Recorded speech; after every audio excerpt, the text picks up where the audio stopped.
This window is empty. Okay, so go down to library. Do you see Core Rules DD PHP Deluxe? No. And you need to go into modules and open up that book. Nope. Next modules.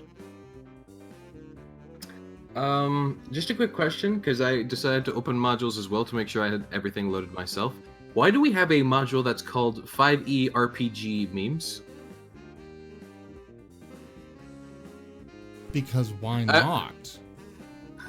Okay, fair enough. I need to load that? And it is now loaded. You can go through and find all the fun stuff to share. I didn't say I was sharing it, I said I was loading it.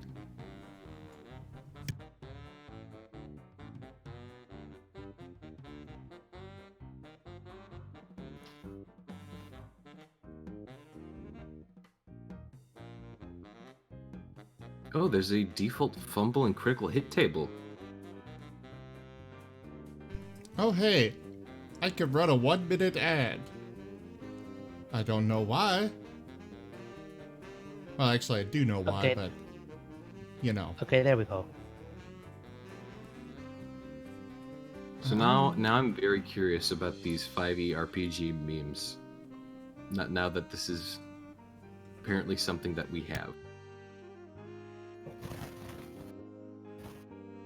Oh!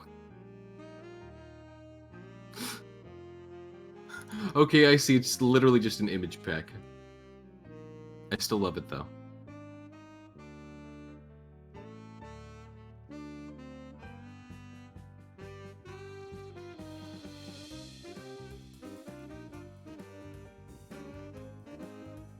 You know what? I have had this song stuck in my head, so we're gonna switch over to it. Where is it? There you are. Go, Kim. I got it. Okay. I got the. So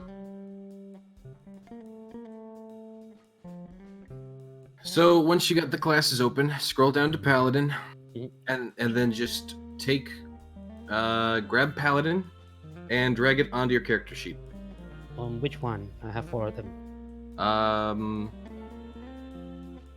Which ones do you have? Wait, These what? You have 4 what? Paladins. Yeah, I have. But when I go to classes, I have 4 paladin selections. Okay, You- stop. you should have- Hold on. Okay, go to the library. Hmm. Do you see DD PHP Deluxe?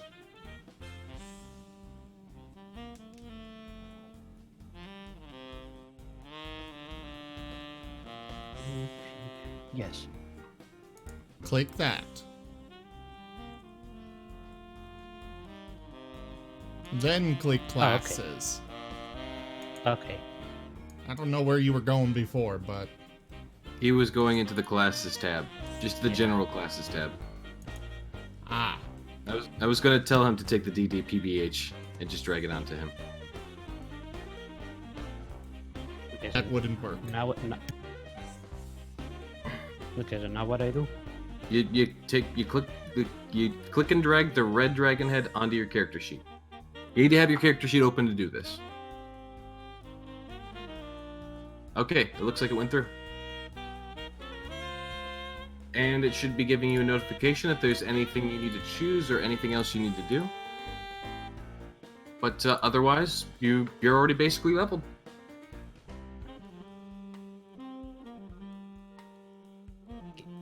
One level class paladin added to element, average hit points for additional paladin level added, and feature ability score improvement added. Okay, cool. Thank you. It should already automatically have added your like new Yep. new hit points and stuff like that. All of that activates automatically, and there will be a pop-up that tells you if you gain anything new, or if there's anything you need to like make a decision on. So if that didn't happen, if there wasn't any pop-up, you're good. Or it's like me and you have to input everything manually. Yeah, well, whose fault is that, Graham? Probably yours. Yep. Oh, it says here, when you reach 4th level and again 8th, 12th, 16th, and 19th, you can increase one ability of your score choice by 2. You can either increase an ability All score right, I by need to do 2, that part. or you can take a feat, or You can- improve 2 skills By 1. or 2 ability scores by 1. Yeah. So it's up to you if you want to get a feat, which you would have to look through the library and the feats to see which feats you can take, or you would just do the abilities. Up to you.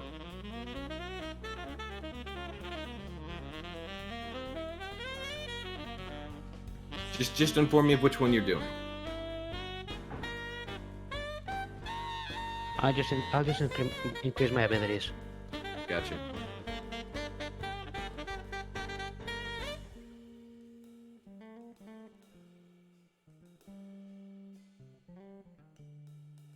Zim.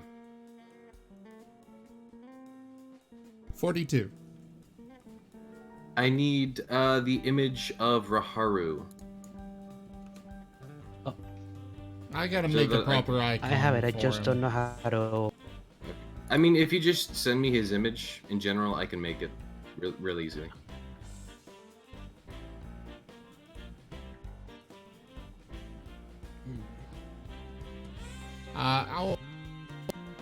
I think he's okay for now. Well, yeah, okay.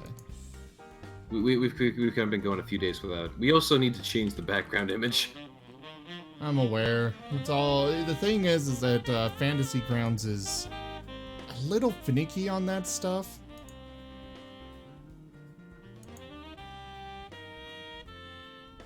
On background images? Basically, anything. It's fantastic, but it is a little finicky sometimes. It's got that jank. Hopefully, once they get the Unity version done, it'll be much better.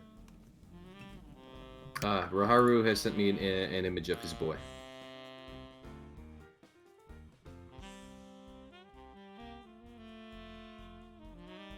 Plain white backgrounds or plain backgrounds of any kind aren't acceptable, though. We still got to get your icon fixed. Oh, I like my plain white background. No. It's awful. Why is it awful? Because it's plain and white. Well, maybe I'm plain and white, Zim. No, you are orange, and you cause lots of annoyance. Okay, then go ahead and give me a nice magenta, because that's always the color that they use in post-apocalyptic crazy stuff. I could have sworn I already gave you an icon. Probably, but it's still white. No, that's not the one I gave you.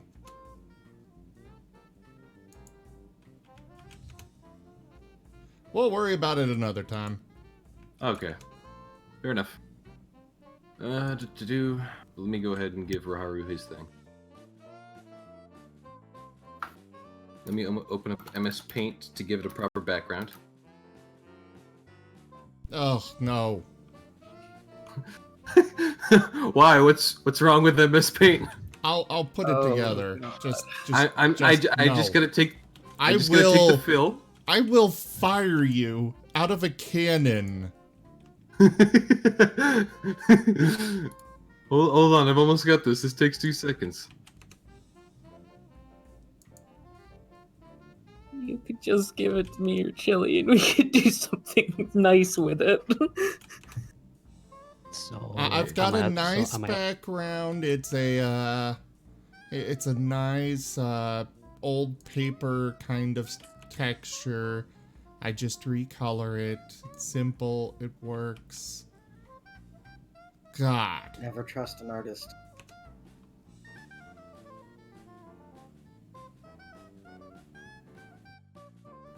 Plus, Fantasy Grounds requires it to be specific sizes and all that nonsense. What size? I'm not telling you because you're working at MS Paint. Let's see. I'm gonna go ahead and assume 250 by 250. Incorrect. 360 by 360. Still incorrect. It's time to start, so you've got to stop that. Fine. So am I allowed to ask what happened last week, or do I have to remain in the dark? You should have watched the video. Yeah. Wait, don't you like not release the video for a week? Shh. I mean, if you're subscribed, you can see the recording for that week. That's true. Element, are you not subscribed to Razim Gaming? I actually am. Yes, I just. Okay, I go didn't- ahead and watch last week's session. We'll wait. Guys, so What's we the are- entire session? Alright guys, so while we're waiting, I guess we'll go ahead and run one of these fancy new ads. Not really. Okay. Hello everyone, and welcome to the glorious thing known as Tales of Miraleth, Dungeons and Dragons. I am Razim, and I will turn this over now to the esteemed and very much insane Graham. Hold on. Objection. Objection overruled. But you said esteemed. Well, yeah, name him. Sorry, say that last part again. You cut out. I'm gonna steam him. Okay, never mind. I can agree with this. I do not. Too late, the DM agreed. It's happening. F in the chat for Graham.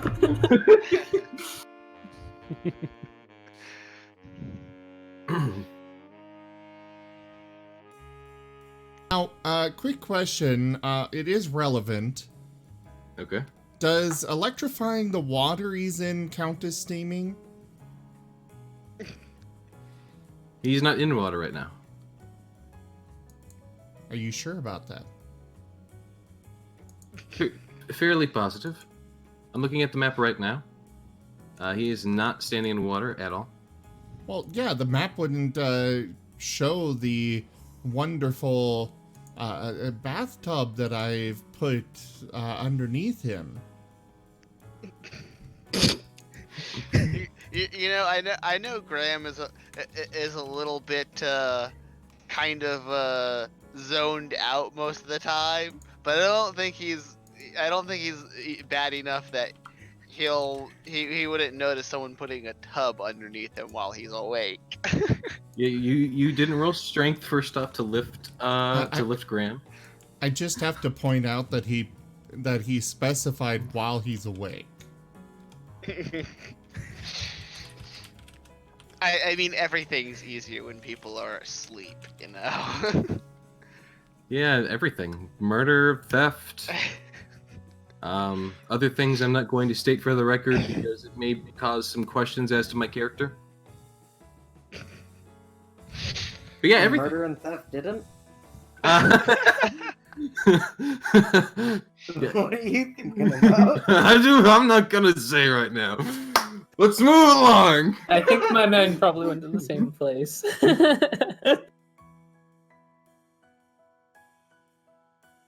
I guess now we know why he's wanted. I mean, I mean, he did. I'm pretty sure it was stated previously that McCann was believed to have helped steal the crown of the king. Oh my. Yes, that was something that happened last week. So, for a quick recap. Go for the eyes, Boo! Go for the eyes! Graham's doing the recap. Okay, All fine, right, all Graham. right.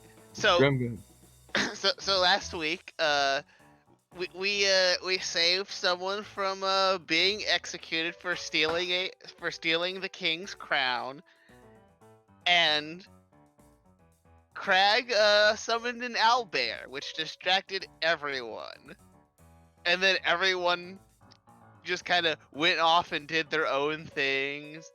Crag did some learning under Risfor, while Graham actually made contact with Delphine, who they had saved, so she wouldn't disappear into the wind. Hello.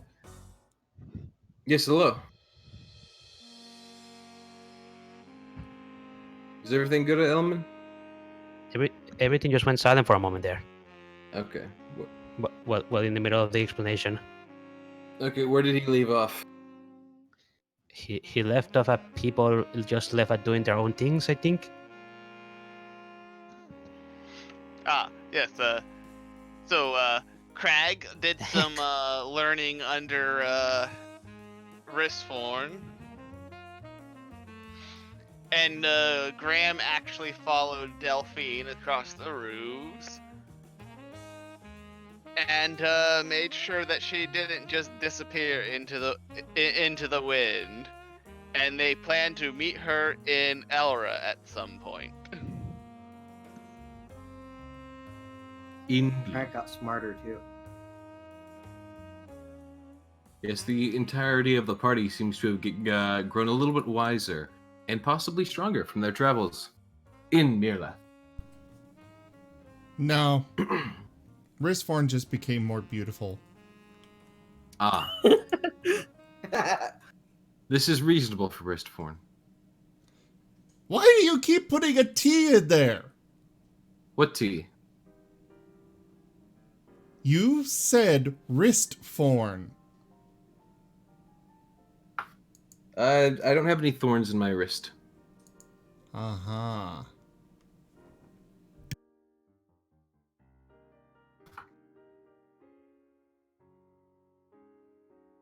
Anywho, with that being all said and the recap being given by Graham, I am your DM tonight, Gold King, or otherwise known as Moriarty McCann the Fox Bard. And to you, the viewers who are watching right now, as per the usual swing of things, I invite you to join us in our world of D&D, as I'm the DM, and what I say goes, which means that you can join as well. Especially now, as I have spoken to Zim rather recently, if you actually have a character that you would like to appear in the game as an NPC, that should be an option for you to spend Z coins on now, I believe. I wasn't aware we were actually doing that just yet. I mean, I'm just trying to plan ahead. My apologies. I thought we were on the same page here. Okay, so that might be a here in the nearish future. It will probably work similar to the kobolds from the previous game, or from the Rooms and Reptiles game. We'll work on that between now and next week. So save up your Z coins. Exactly. At the very least, I can be warning them that Z coins are going to have use, at least in this game. I mean, Sequence make me think of Dragon Ball Z. what? When you guys say sequence, I can't help but think of Dragon Ball Z, and I don't know why. Oh, no, that makes sense actually. I demand a sea shanty changed up to be an air shanty when we are on the boat, says Graham Ashfell. Apparently to no one. That was to you, Well, you're Mr. Bard.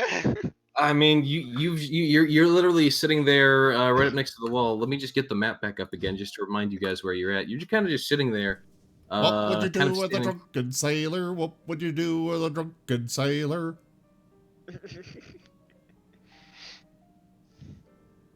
What would you do with a drunken sailor early in the morning?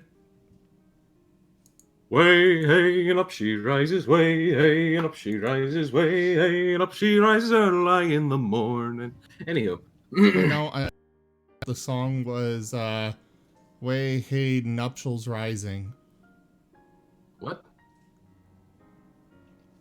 I don't know. I couldn't understand the song. Start the game already! Fine. That wasn't even Zim.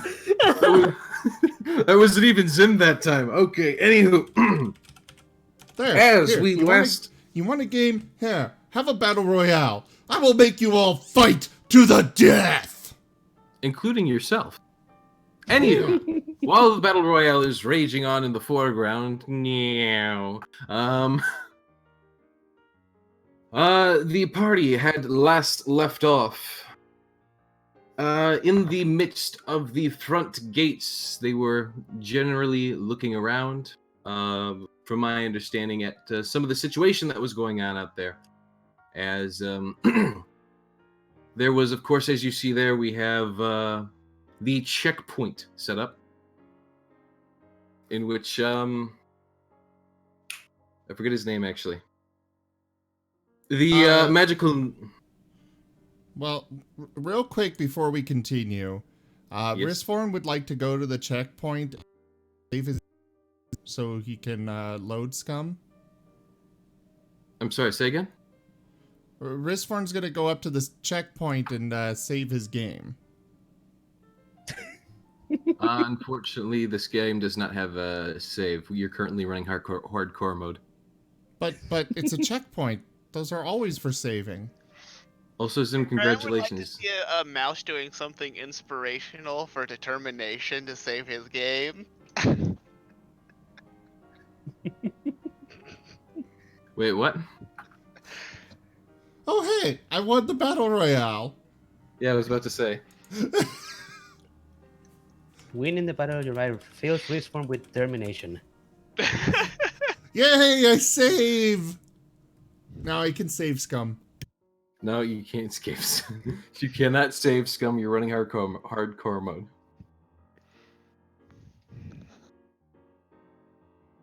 Also, geez, I just noticed that the cards that we have on screen are still level 2. Yeah, I need to get somebody that can update them for me. Okay. You can't. Never mind. I'm not. We'll there. Back to the game. Let's focus on the game. Let's get the game actually going. So right as we come back to our party, Elman, you're actually here, so I'll even add you to the map now. But the party was looking around the front gate, where we had the checkpoint set up with the magical cart being inspected, taking forever because, of course, the inspection of magical items would seem to do that. Most previously, they were concerned about fish powder. Now they're concerned about something about a sword that gives you a mustache. Though I'm pretty sure Zyre has a really good mustache right now. And goatee. The party of Graham, Zyre, Craig, and I believe Risforn was on top of it as well. Right before we ended the last session was going up to these two individuals who they heard arguing to each other about trying to get out of the city with it in this current state, seeming to have a rather large load of potentially stolen goods. Graham would like to question why they fear the mustache OOC.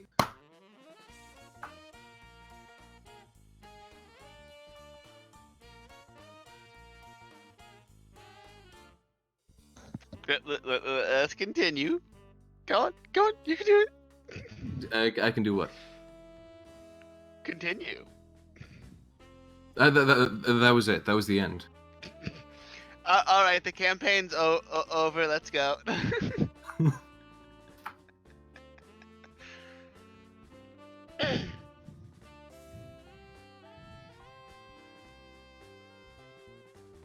So the party's left off, you know, where they were left. I just need to add element to the map, but otherwise it's the game is back into your hands, everyone. Risthorn's gonna toss a copper piece into the well. Congratulations, Risforn. You are 1 copper piece less rich. He's making a wish, you know. Oh, okay. You're 1 copper piece less rich. Okay. So I think at this point, Graham would point out the 2 people in the little alleyway there to Crag,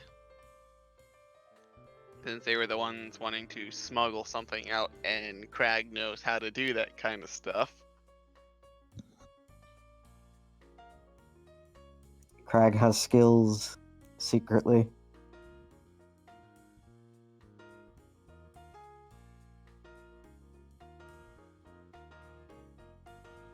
Risthorn would like to roll for doubt. What are you doubting? Crag's skills. Ah. You don't need to roll for that. You just need to press X. Okay.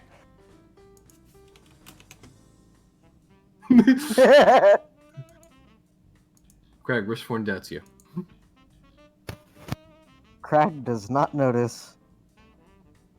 Crag waits for Graham to introduce him to the people that are in need of. I didn't really talk to them because, you know, I don't really know much about criminals, and I just overheard them talking. Crag walks up to them and says, "I heard you have a bit of a problem that you could use assistance."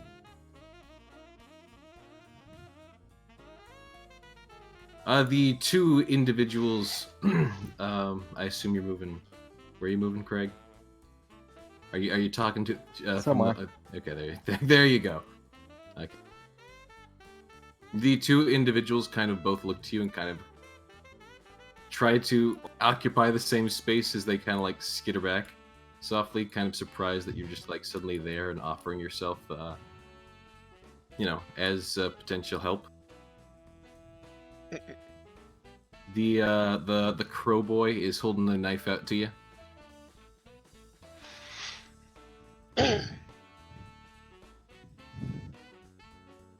I can make a deal to help you move those goods. I am a fence. They both look to each other, then they both look to you. I don't think you've got the gold for what we've got.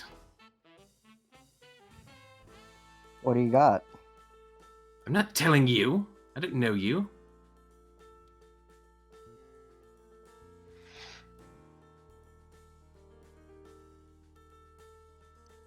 I think Graham, seeing them walk around the other side, he'll make his way over here. Yeah, this guy was just moving to kind of like glance in the alleyway, and then he just kind of like notices you. He's just kind of backs up. He doesn't seem to be liking this. Well, Graham will just be kind of like just sitting around this corner here, just kind of keeping an ear out. I have quite a few years of experience as a fence and goods mover, but all services come with a price. The Raven kind of crosses his arms and kind of glances you over. Craig, go ahead and roll me a persuasion roll.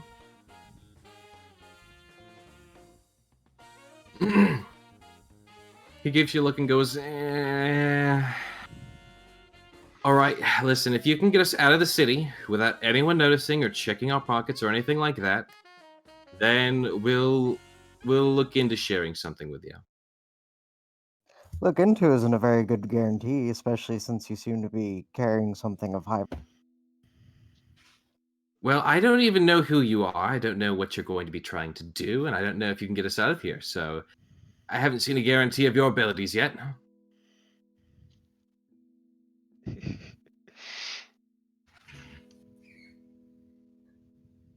Maybe I can just turn you in. I mean, yeah, you could do that, but then no one gets the gold. I can be amused and possibly collect a reward. All right, fine. If you don't want thousands of gold, go ahead. They're right over there. You won't.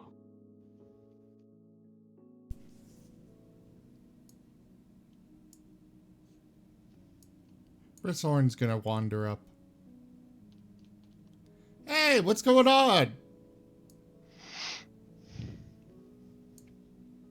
The crow just kind of glances over to him, glances back to Craig. Is he with you? Craig smiles and nods. He is also good at moving things. He can swim anywhere. He pats Firstform on the back. I don't want this one getting wet.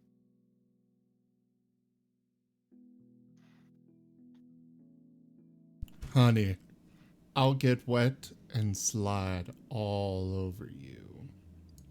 Oh, jeez. All right, I don't need a harlot. I need someone who can move things.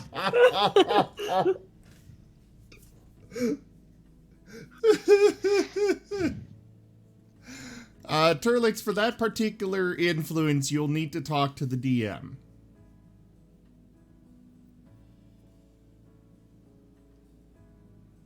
Oh, is there? Okay, I'll be checking my Discord. It's not something that's urgent. He's Okay, just got to gotcha. talk to you about it. All right. Send me a DM via Discord. I know you're already in the community server, so I know you know me. But yes, no, the raven, the crow raven, whatever he is, he's a Kanko. Who looks basically exactly like the token looks. He does seem, agreeable to have you help him if you still want to help him. But like, he just wants to get out of the city right now. Ragnar.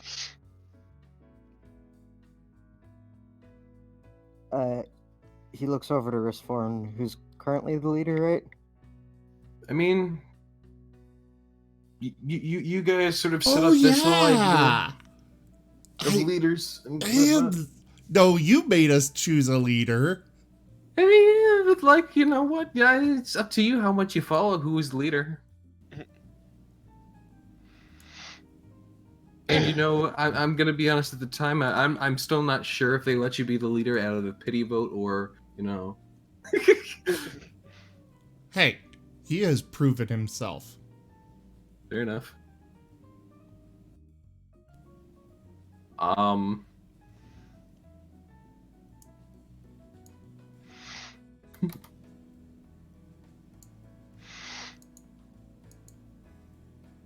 Interesting. Oh, What? by the way, Zaire? Did you have the doll? No, that's Graham. You have the doll? The living Dusty doll. Yes. Yes. I've been meaning to also bring this up, but I feel like this was never properly mentioned to the party, and I do apologize for that.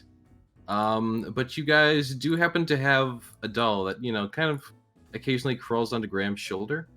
That will occasionally give you a bardic inspiration. And I actually did get a proper image of the doll as well. As seen here.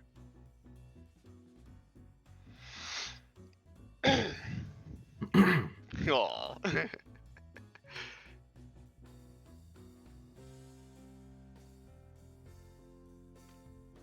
So as long as you're within sort of visual range of Graham, you have the chance to get a bardic inspiration on Graham's turn. I kind of need to talk to Dusty about whether that's got legal ability to be used here. Well, he did commission it for this, from my understanding. Still gotta verify. Gotcha. All right.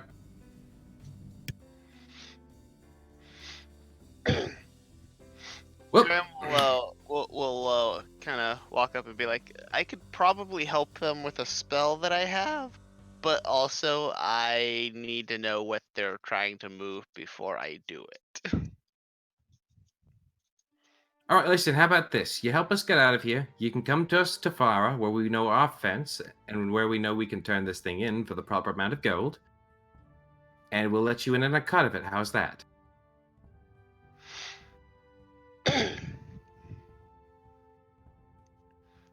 Yeah, again, the thing that I'm going to do, I'm going to really need to know what it is you're moving before I use the spell on you. What are you going to do? I mean, isn't it obvious? He's doing magic. Right, what kind of magic? The Invisibility. magical kind of magic.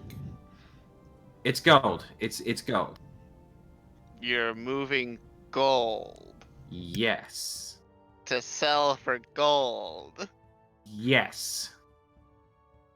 It's not gold coins, but it's made of gold.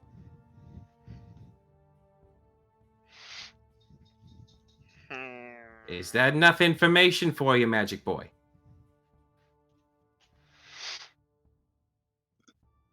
I hope you enjoy. Real quick, suppose so. Real quick, Yes. I need you to clear the owner on Element, please. Just right-click his character sheet and go to clear owner. Right. And Raharu, I need you to right-click the portrait in the upper left. And oh wait, nope, that's good. Okay, one sec. Go ahead, continue. All right. I do hope you enjoy, by the way, how whenever I talk as someone, I move their token back and forth. Or has no one noticed that? Well, for me to get all of us out, it would kind of take a little bit of time, so. Well, I mean, you only need to get me and him out of here. And then you can just go, have fun on your own. Unless you're thieves too. In which case, good luck. Yeah, I just find it hard to believe that we can trust smugglers.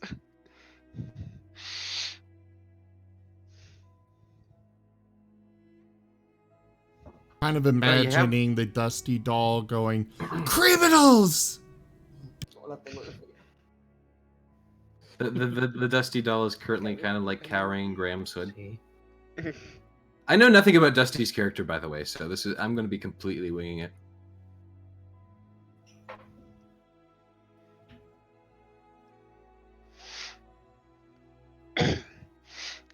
I think leaps before he thinks is a good descriptor of Dusty. He goes flap flap before he thinks.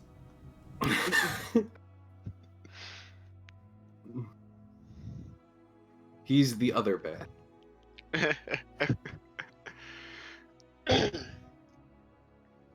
Hold on, does Zyre have a goatee? Yes. Is that new? No. That's been there the entire time. Oh. Zyre now has a mustache to go with the goatee. Gold King, you I'm can pretty go sure the ahead. goatee's a bit longer too. Yes, it is. What did you say, Zim? You can go ahead and clear the owner on Element again for I gotcha. or not Graham, Raharu. Yeah, no, I got you. He's all set now.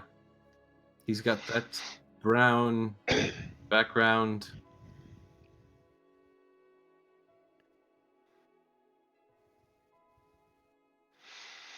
Raharu, are you even there? I'm here. You haven't changed your Graham will- icon. And you need to But how do I do that? on Discord? No, I mean, how do I do it inside Oh, I did it on Fantasy Fantasy Grounds. Yeah, you just okay. need to change it on Discord.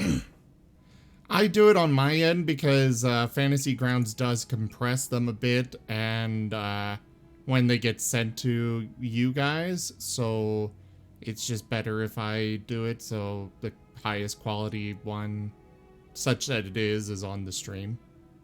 Yeah, like me using MS Paint. I will. I can't believe you're using MS Paint. There's so many free options that are better.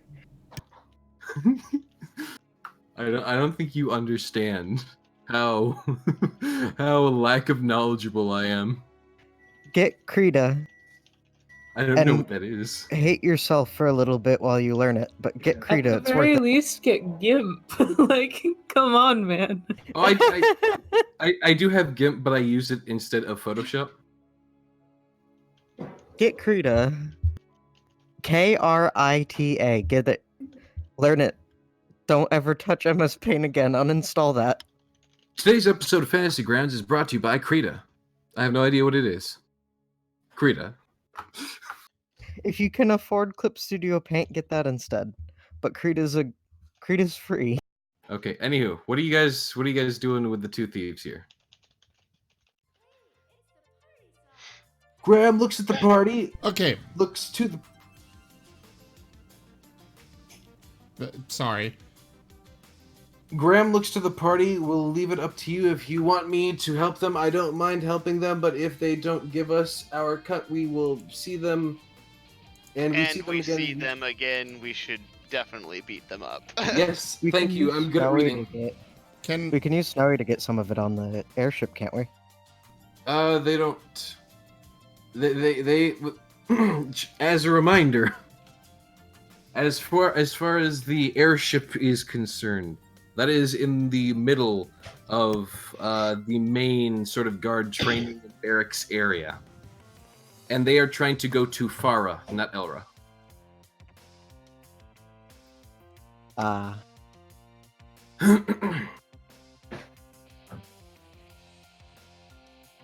So if you do take this quest and decide to go with them, of course you'll need to actually go all the way to Far. If you do not, then you miss out on quite a bit of gold. Craig As asked the- Graham if he can have Snowy trail the guys while they go and discuss. Assuming I know who Snowy is, I feel like I would remember that. Yeah, But you I would am a have knoll. seen you would have seen the rabbit that occasionally for most of the time is in a constant disappearing act. It is more than reasonable that everyone in the party knows who Snowy is. I mean, we can't go too far away from them, but yes, I can have Snowy kind of keep tabs on them. Alright, so we can discuss what we want to do in hushed here.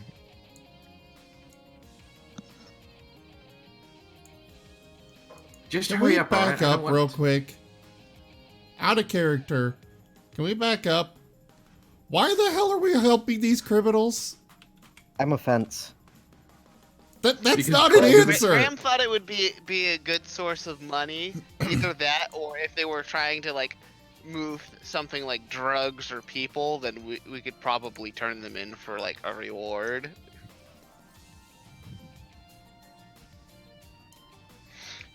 Maybe we should just ask them for money now, and then I'll invisible them so they can get out and do what they want.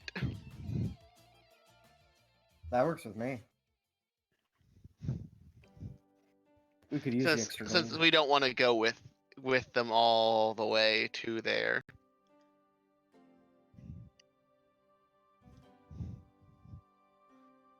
Should I offer that one to them? And how much should we charge for it? Are you talking about this like right in front of them, or like you whispering it to yourselves, or what? We're in like a football huddle whispering. Okay.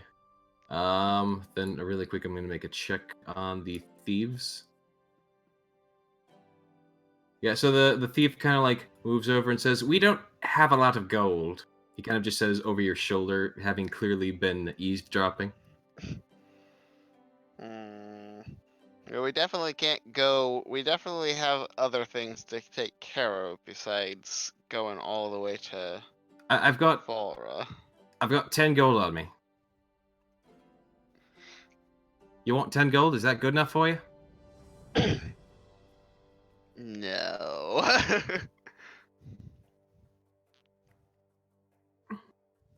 How about I give you 10 gold now, and if you meet us back over in Farah, yeah, whenever we'll be there. I'm sure for a while. We can give you a couple thousand gold.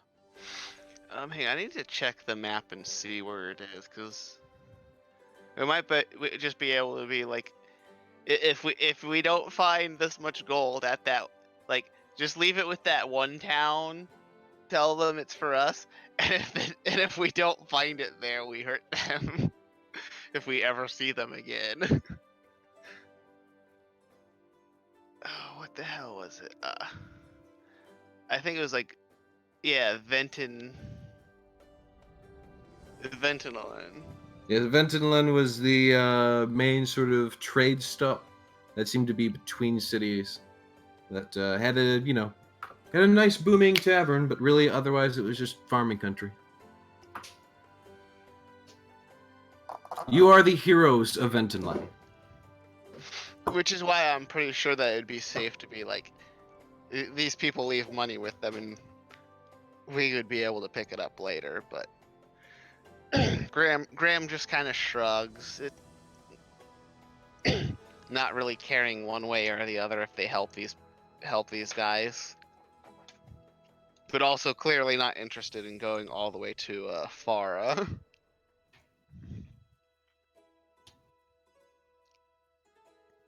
Or at least not anytime soon.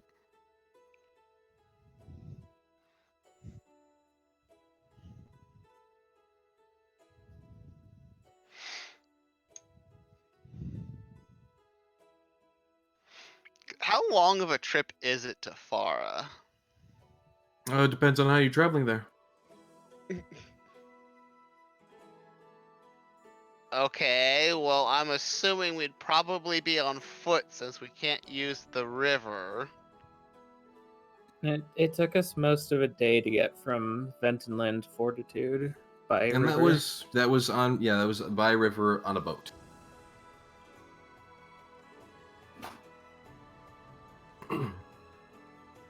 So how long would it be on foot? On foot. Are you asking from Fortitude to Farah, or from Ventonland to Farah, or from Bellingham to Farah? From Fortitude to Farah. Okay, going on foot from Fortitude to Farah. That's quite the journey. That could take anywhere. That's about.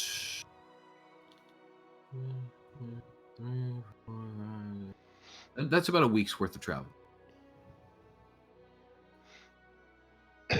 Yeah, Graham's just kind of like, eh. If you're going by foot. There are other ways to go, though.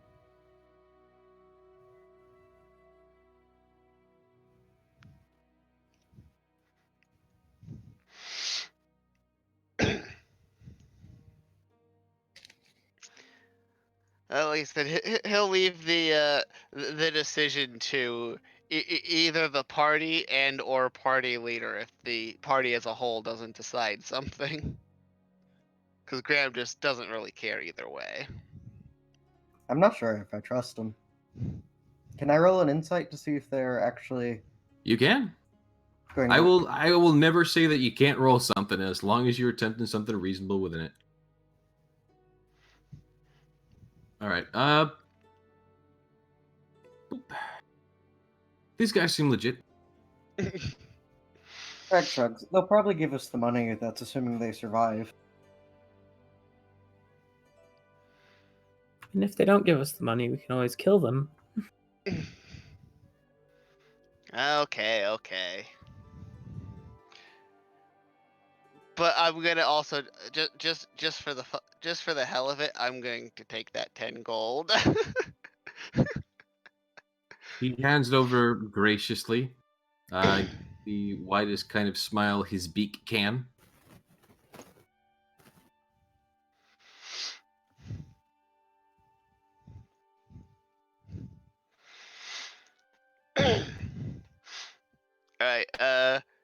Graham is going to take the gold and kind of stare at them a bit and be like, "Don't fuck us over," or next time we meet, this will become very unpleasant. The crow kind of like raises one hand and places one hand behind his back and says, "I would never, on my honor." I just rolled intimidation just for just to really drive the point home. Gotcha.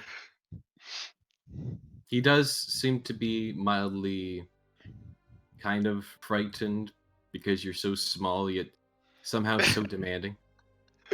Like you've got that fire in your eyes, and he can see it. Dangerous travel. They call that insanity. Ah, yes. I can smell your crazy from a mile away. Graham is also probably giving him a very crazy look for someone as small and who was very shortly a short time ago just being very nice. Okay, Graham will say you got 1 hour, and he'll boop them with invisibility.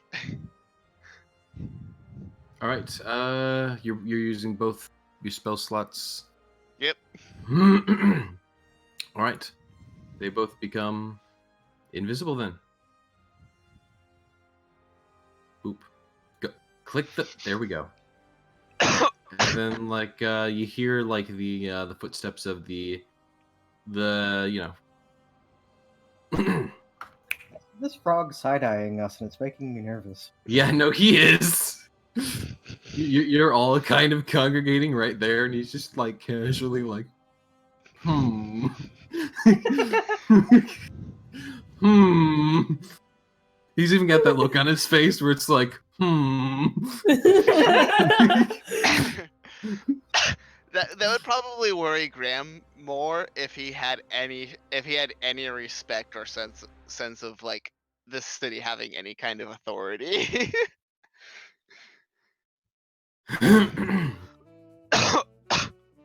Anywho, I keep forgetting what they're called.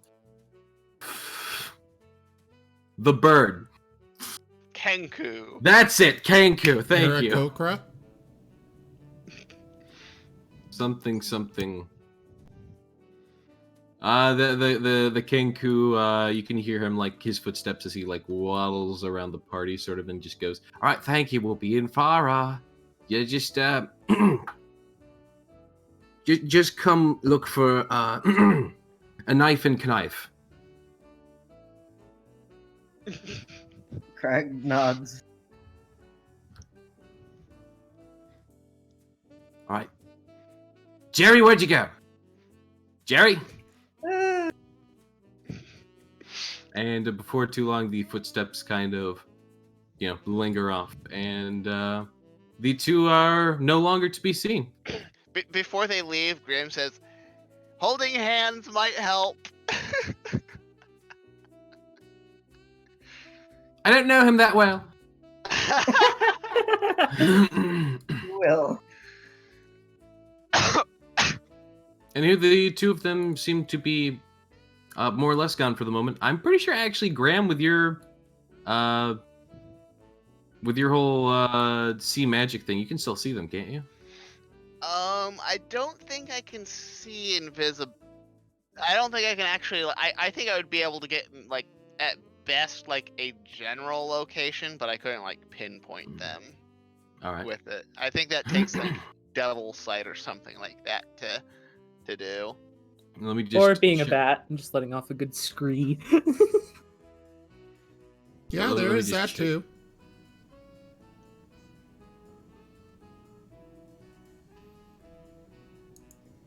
Anything the target is queuing or carrying is visible as long as it doesn't say anything about invisibility not being able to be seen.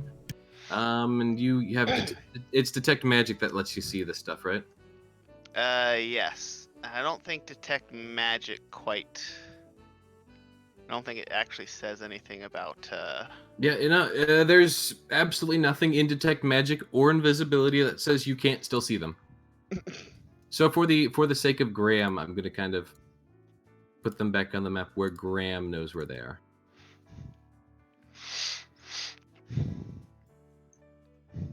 As they're kind of trying to work their way around the crowds. All right, I want to go shock something. Can we go? Where are those pirates? Let's go hunt down pirates. I definitely want to steal their ship if it's an airship. That'd be so much fun and useful. Crag frowns. I'm not sure about flying. I'm sure it's great. All right, as I mean, I The swear party that would- we've had an influence every week for the last bit, wanting to give Crag wings. yes, we have, and you know what? It's I'm working on it. I have been made aware of it just now For crag torture. for Craig torture. It's okay, Zyre will teach him how to fly. Can Zyre fly? Yes, I've flown already in the campaign. Yeah, Zyre did when she, flung the fireball at the ship. Alright. Risforn can fly 30 or like 10 or 30 feet at a time, something like How that. so? Oh, that's a spell, isn't it? No, that's an ability. What? Or you just get someone really big to throw him. Yeah. Starting at first level, you can use a bonus action on your turn to cause whirling gusts of elemental air to briefly surround you, immediately Okay. before or after you cast a spell of first level or higher. Doing so allows you to fly up to 10 feet without provoking opportunity attacks.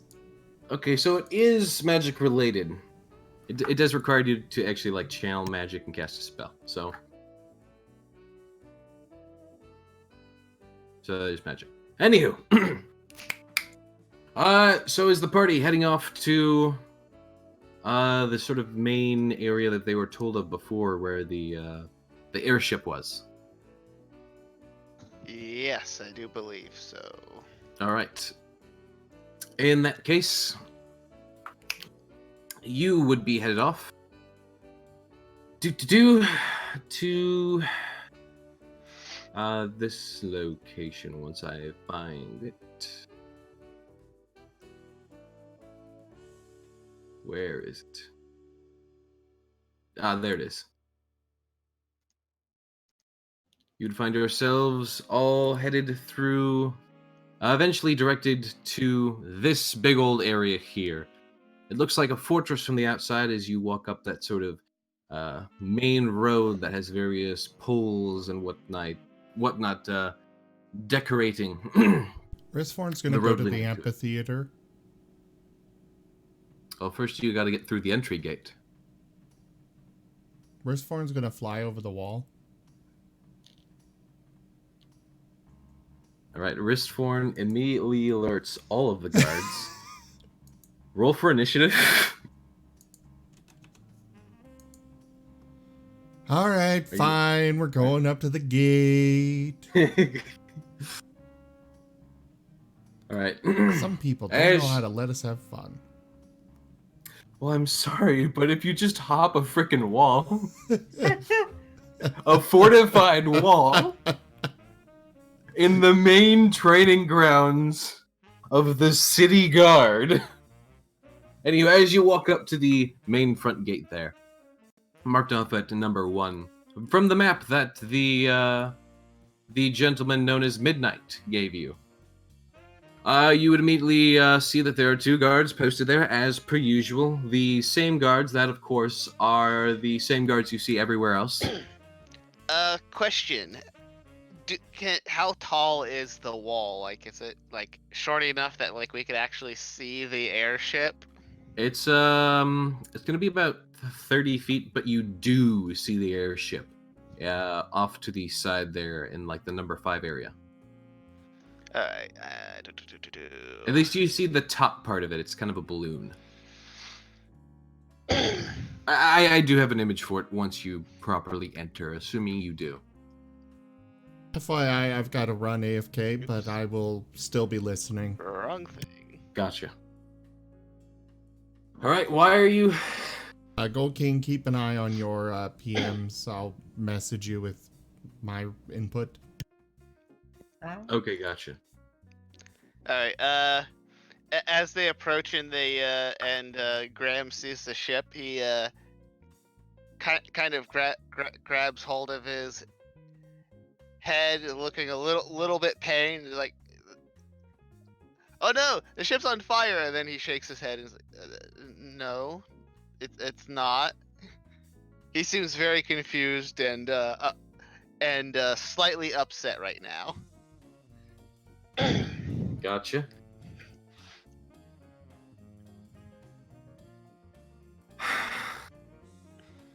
Oh god, Craig. Okay. Everyone's PMing me now. Okay. So yes, everyone sees Graham freak out for half a second as he points out the balloon in a state of panic before the panic quickly subsides in him. Meanwhile, the two guards at the front gate just kind of glance at each other, but then glance back at you. You do realize that while these are the same guards you've seen literally everywhere else, they do seem to be wearing a different color of their cloak, whereas most other ones have been wearing blue with red accents and a red cap. These ones are wearing black with yellow accents and a black cap with a red trim around it.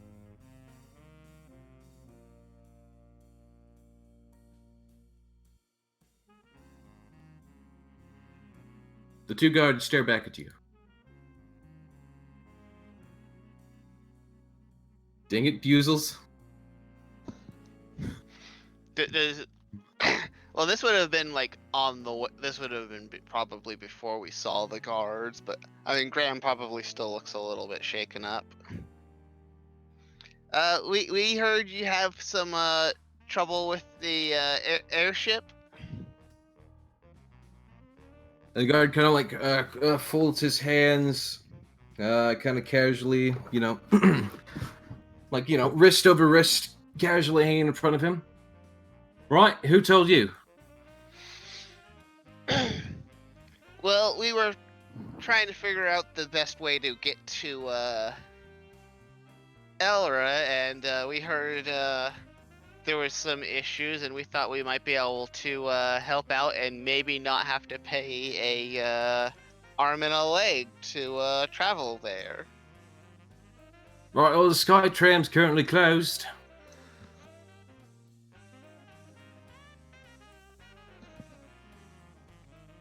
I do believe that it was something to do with pirates. We're adventurers. We can help deter them.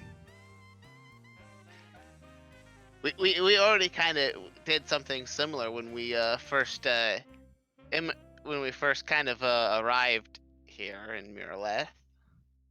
He crosses his hands softly, his brow furrowing, though it's kind of hard to tell, of course, because of his general, head and facial hair. Do you have any identification?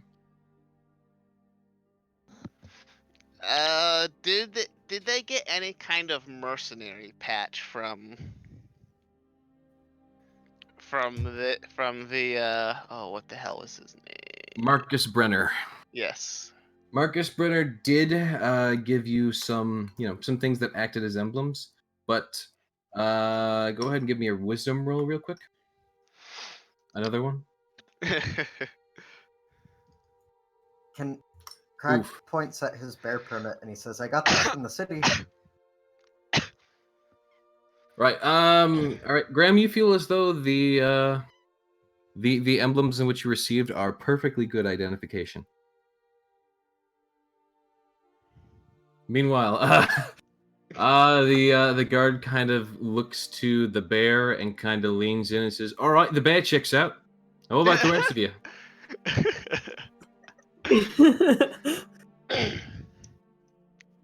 Like, what kind of identification are you looking for exactly?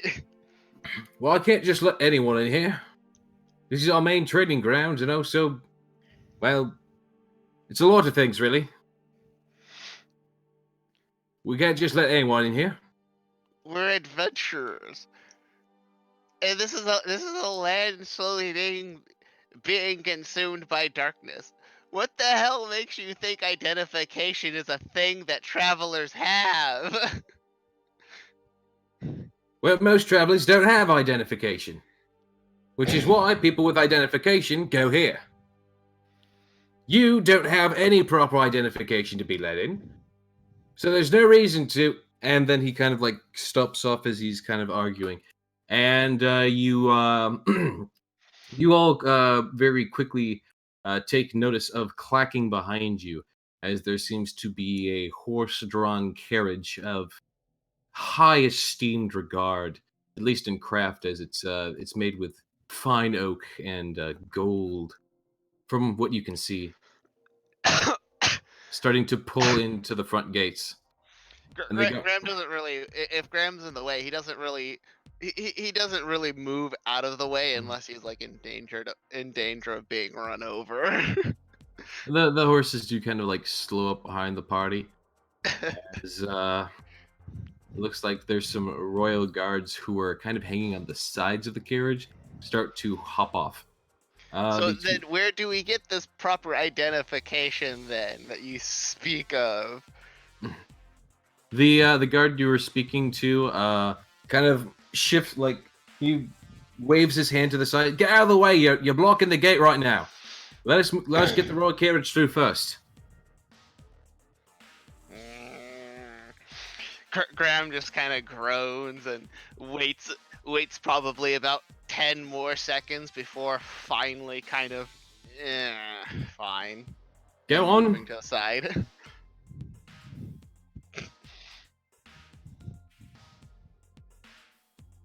While the carriage is here, does anyone do anything?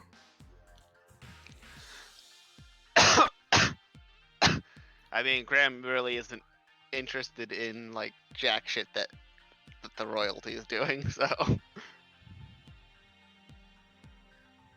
Craig, Zaire, Elliman, plausibly wrist form. Craig seems a little zoned out. I think the scale of what he just learned has finally hit it. Because I can't think of anything right now, so I'm gonna go with that. Cool. I'm gonna the same can be said for the same can be said for Element. Zaire.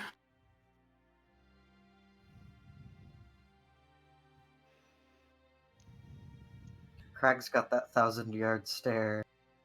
I think Zaire's mic cut out for some of this, and they're not entirely clear what's going on. Or speakers. Zaire, feel free to type in the chat if need be. Just so that, you can communicate properly.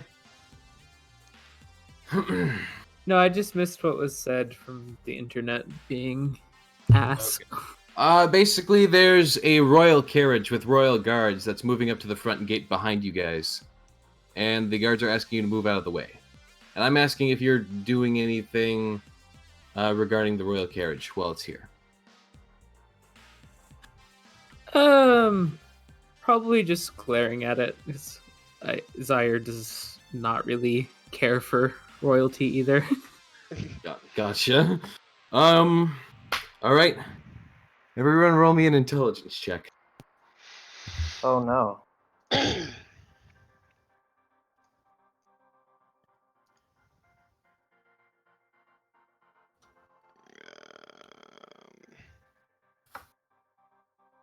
There it is. I know it's very small, Graham.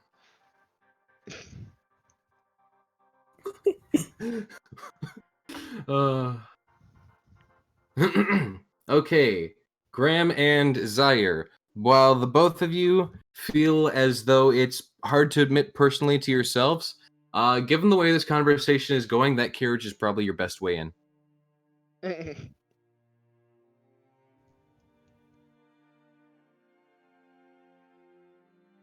Crag snaps back to reality and notices the carriage. I wonder if they have a job for us.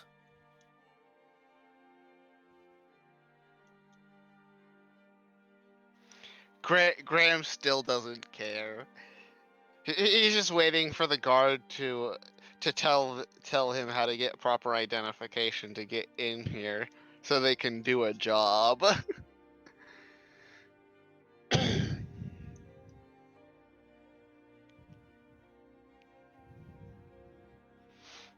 Because Graham's anger and dislike of the royalty here runs deep. Gotcha. All right. So I'm gonna throw it out there one more time. Is anyone doing anything? Is anyone taking any actual action? Crag smiles and walks up to the carriage and goes, I hear you have airship problem. As you walk up, two of the royal guards like immediately draw their weapons and point them at you. Crag attempts to look as non-threatening as possible and says, I just want to help with the airship because I need to travel somewhere. From the darkness of the inside of the carriage, you see the head of the white lion you saw earlier at the execution peek out as he glances down at you. Go ahead and give me a wisdom save, Craig. Oh no. Crag is special.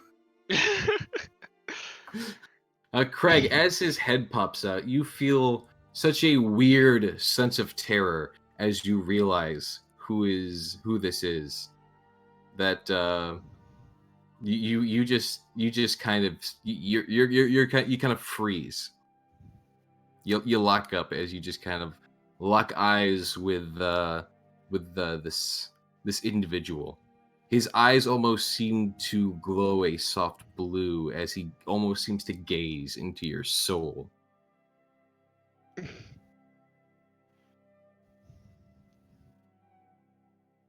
Crag returns to his 1,000-yard stare. Deer in headlights. And then he's asked, the large lion finally speaks and he goes, "What know you of my problems?" Crag is still 1,000-yard staring. Is anyone going to move to help Craig? Yeah, Graham will yeah, come in. Well, we and- we asked around and we kind of put together based on the fact that the airship isn't running and there's a bunch of wanted posters for pirates, that there might be some pirate issues. And we came here on a ship that ran into pirates to begin with, and we felt that we could possibly help out. Mhm. Ristforn does also point out that this was on the bounty board, to which he receives a glare. But nonetheless, as the king looks back to Graham from inside of his carriage, which must be nice. Graham, I'm going to need you to roll me a wisdom check. I don't think. Well, unless it's unless it's like magical or something. Sort of. Okay. Okay, Graham. You feel somewhat nervous speaking to this individual, but it's not to the point of Craig where you straight up God can't damn talk. it. I know nothing about what's going on with the weirdness. Right. To note, you don't actually see any magic going on with your detect magic. Assuming you've got your magic eyes going, which you seem to always do. You don't see any actual magic regarding this individual. So then I'm guessing it was just like random intimidation roll just for him being around. There's something about that. Um, but yeah, he does seem to have a sort of presence about him, and as he looks at you, he gives a soft glare, and gives a sort of soft hum to himself. What kind of qualifications do you claim to have? Well, we dealt with pirates coming into Miraleth. We traveled we traveled from basically the middle of Miraleth all the way down here and still alive. Zyre will butt in. We did blow up the pirate ship that attacked us. Graham's ears will kind of like, and I will just kind of like twitch a moment at that mention. as he'll give Crag a confused look. And who can profess these feats of which you claim to have performed? If you're that worried about it, then give us another task so we can prove our qualifications. If you're that concerned, if you're that untrusting of our word. He gives a soft hum to himself and ponders it softly. What are your professions?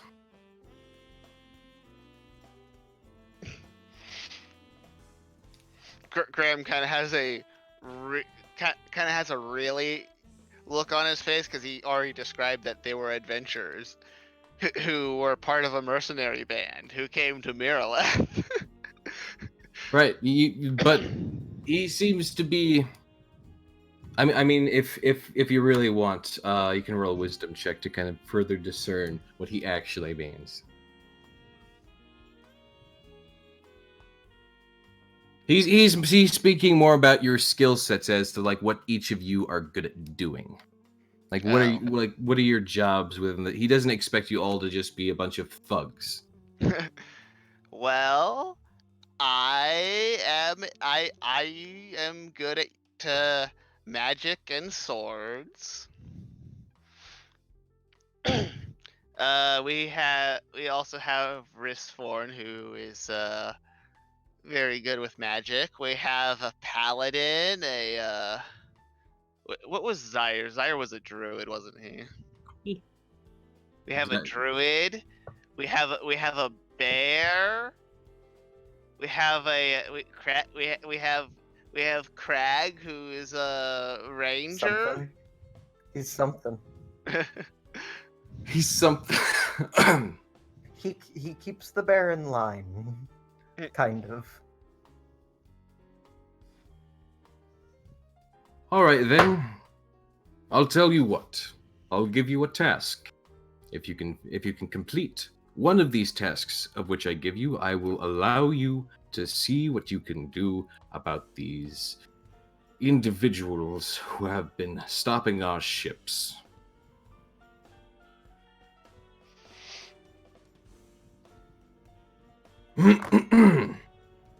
First things first. As I'm sure everyone is well aware, the thief of the crown still remains at large. If you can capture them, I can grant you assurance inside as well as safe travel to wherever you're going. So long as you can, of course, deal with our issue. There's also the crown itself. It was reported having been stolen yet again from our guards who had reclaimed it. Oh, my battle cry may give me away. God damn it. That's the gold those two guys were selling. It could have been, you don't know. And the third task?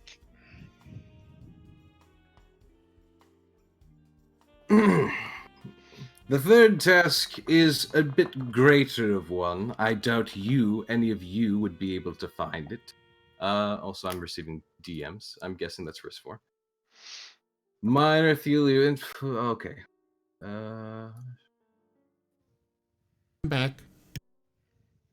Welcome back. Graham is fighting the urge to say, "You do know that we're adventurers and we're offering to fight pirates. We're not investigators."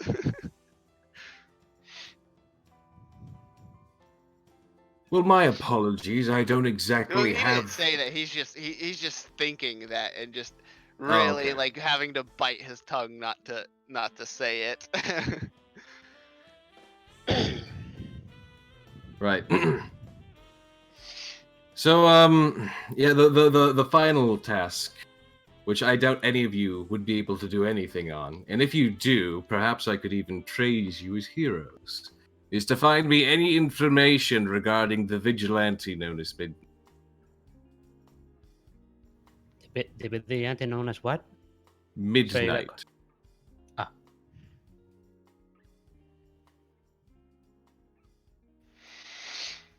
Or perform some other heroic task around. Something that I actually mean, shows say- me. we saved Vintonland if you wanna.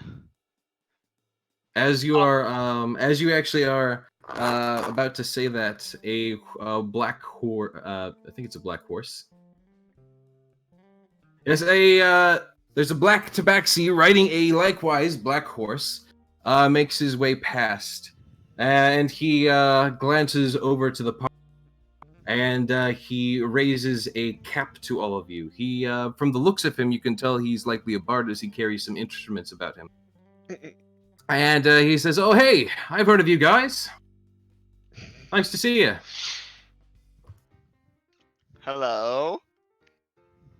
He simply gives a nod and proceeds up to the front gate, where he's seems to be speaking with the guards about entry, pulling out some things from his pack to show them that he's apparently certified to enter. Is there? Do you guys do anything regarding this tabaxi that passes by, seeming to know who you Hey, guys are? what specific things have you heard about us? Cause we're trying to get in and hitch a ride on an airship and get a discount for killing some pirate. Well, Graham wouldn't say killing for dealing with pirates. The tabaxi looks back over and moves back over to the party. Oh, you don't have entrance in here? Oh, right. Well, I've been hearing all the tales from McCann recently. He's got quite a few good things to say about you guys. All right. Well, we're not getting in here, so let's move on. If you want, I could share some of the stories. And the white-maned king kind of leans forward out of his window, glancing to the tabaxi. Who's he? One of the guards would then run up and inform the king that this is apparently one of his personal performers.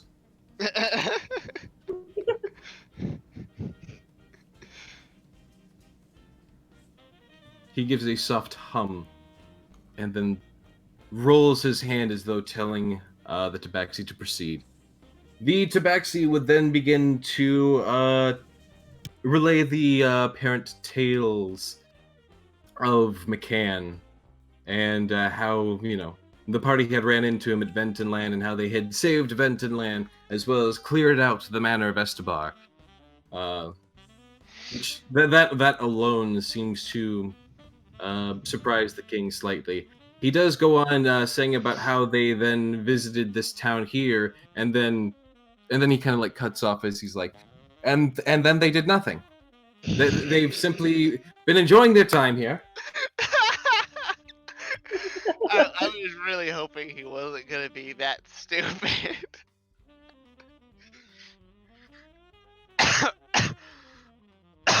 And he gives a big smile, and then the king He softly rubs his chin, softly thinking things over before he looks back to the party. And he then goes, "You know McCann." No is a strong word. he just kind of drifts in and out as he pleases, and we know of him and speak to him occasionally. The king gives a soft hum as he kind of places his hands together, seeming to think about this information. "Do you think you could bring him to me?" Again, it's kind of really off and on when we see him.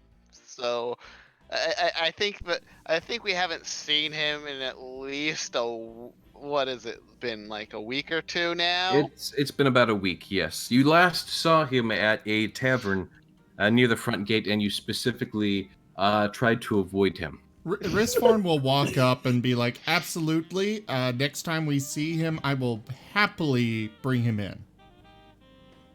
The king gives a soft nod. "Good. I've been hearing he's been singing songs about these pirates." He's annoying. That's all I know. Indeed. Now, can we do Indeed. this job for you, or are we gonna keep getting questioned into eternity? I'll go ahead and allow a persuasion roll for that. Risford has no tact on this. Exactly. You're lucky I'm not making you roll at disadvantage. I don't know. The dice might punish me anyways. Yeah, there is a set DC that was rolled by the king, and he just kind of gives a soft glare at you. Maybe not you.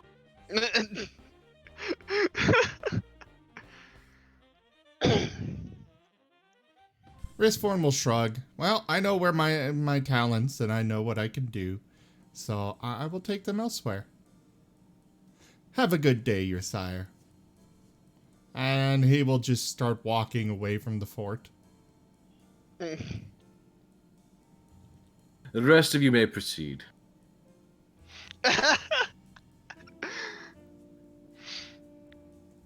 Well then. Graham will. He got you in, so I guess that's good. enough. Graham will shrug and head in. No, Risport, you didn't get them in. You got yourself out.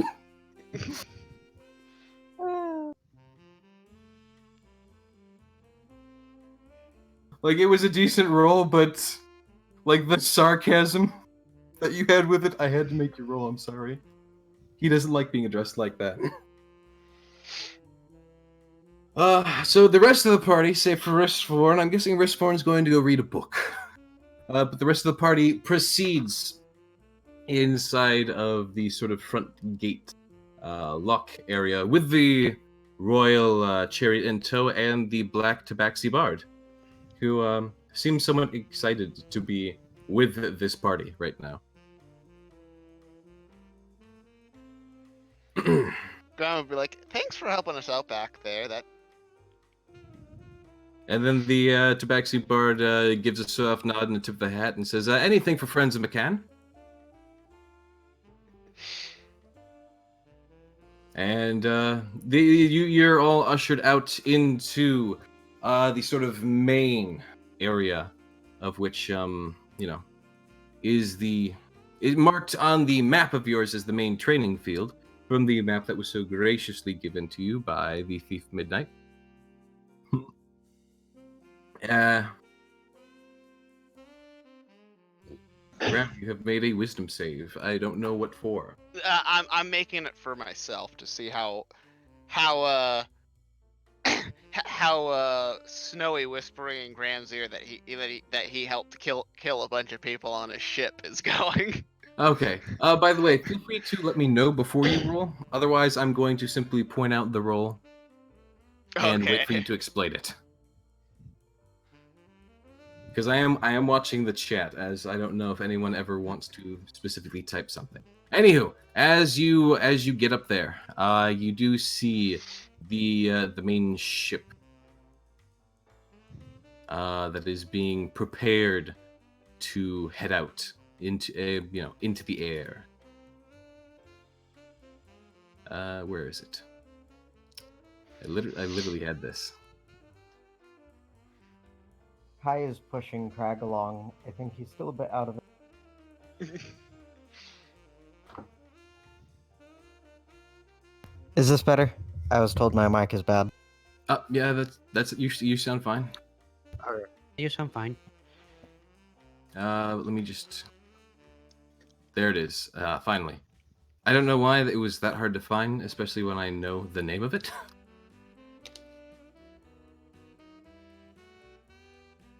But you get to see the exterior of the ship that is currently docked. I currently have a map of it. Yep, there it is. I didn't mean to share it, but there it is. I know it's got a name right there called the Springwind, but that's not the name of it. I'm Question: does this ship have any like weaponry on it, or is it does have cannons that I was going to properly place down for you, but this also there are the two sort of arbalists on the main deck to the left and right. Right. On the upper main deck, I should say. So Graham will lean over to Crag and be like, "So what was this about an exploding ship?" Crag would probably remember that Graham was actually like part of the team that left and helped blow up the ship. You were there. I wasn't. Yeah, but Crag knows that he went with them. That's what Crag said.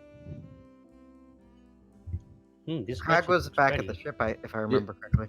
The main Yeah, I'm pretty sure it was Zyre, Ristforn, Sidier, and Graham that all went. So Craig was one of the ones that did stay behind. I heard that there was explosions and magic and flying stuff and pirates. Explosions? Didn't we make friends with the pirates? And Crag- convince them to leave us alone? Crag But raises an eyebrow. Zyra will butt in. I'm pretty sure we killed all of them. Graham's ear and eyes will twitch a little bit, a little bit more. Like he's like something's like in the back of his mind is like, and he like I think I kind of remember this a little bit. he'll kind of look down at Snowy, who's going to turn visible at this point. I just imagine Snowy sitting there with a shit-eating grin. Kind of, yeah.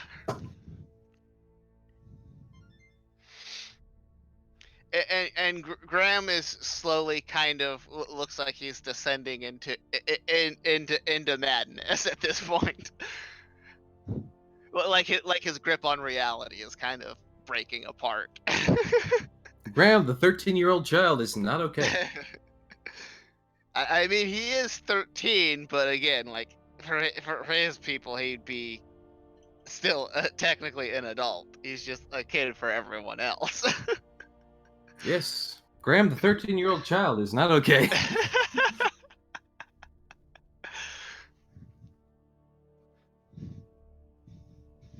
Does any of the party react to Graham, the 13-year-old child, not being okay?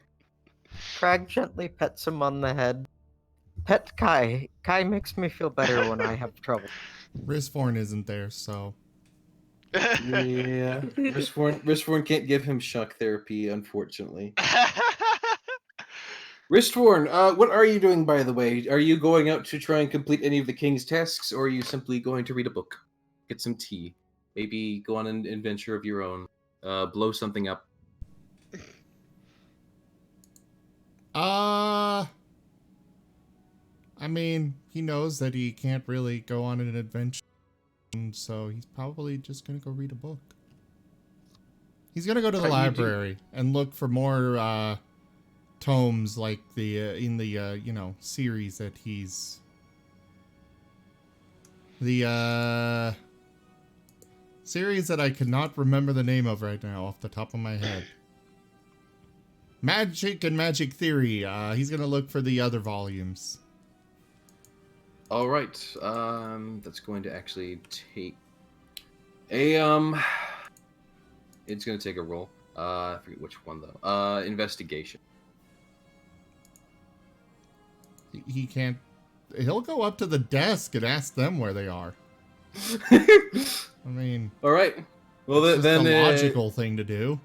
Yeah, then in that case, you meet up with the Dragonborn that was there previously, and he looks up to see you and goes, "Oh, hello! Good to see you again." He seems rather delighted to see you, as you have given the library a generous donation. How's the book? Yes. Did I actually finish it? I forget. You did when you were going over it with Craig. That's right. That's right. So Yes, you have I completely- want more you- of these. You should tell him that you taught the Knoll magic. I want to see his reaction. They're the actually. I was able to teach my Knoll companion some magic with it. He blinks at you a few times. The stupid one? He is not stupid. He's intellectually challenged. Right, impair. Gotcha. It's always good to hear that that this knowledge is being put to good use. I'm happy to hear it. But you wanted more of these volumes, you said? Yes. Right. It was Magic and Magic Theory. He says, flipping through a few of the files, and I'm going to make some rolls here in the background to see if he's got anything for you.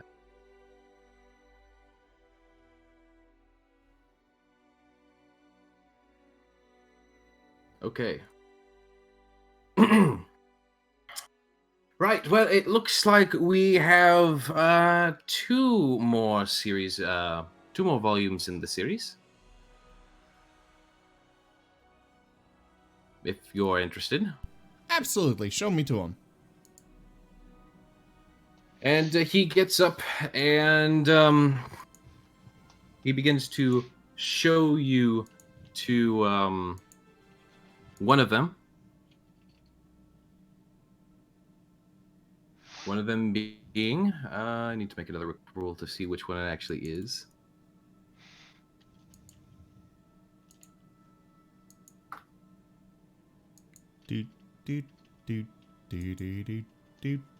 Sorry, there's like a table for this. Right, it looks like the other one that they have is Abjuration.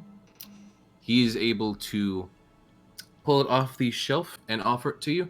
And then there was one more around here, he says, as he looks, goes off to another section of the library looking for the book.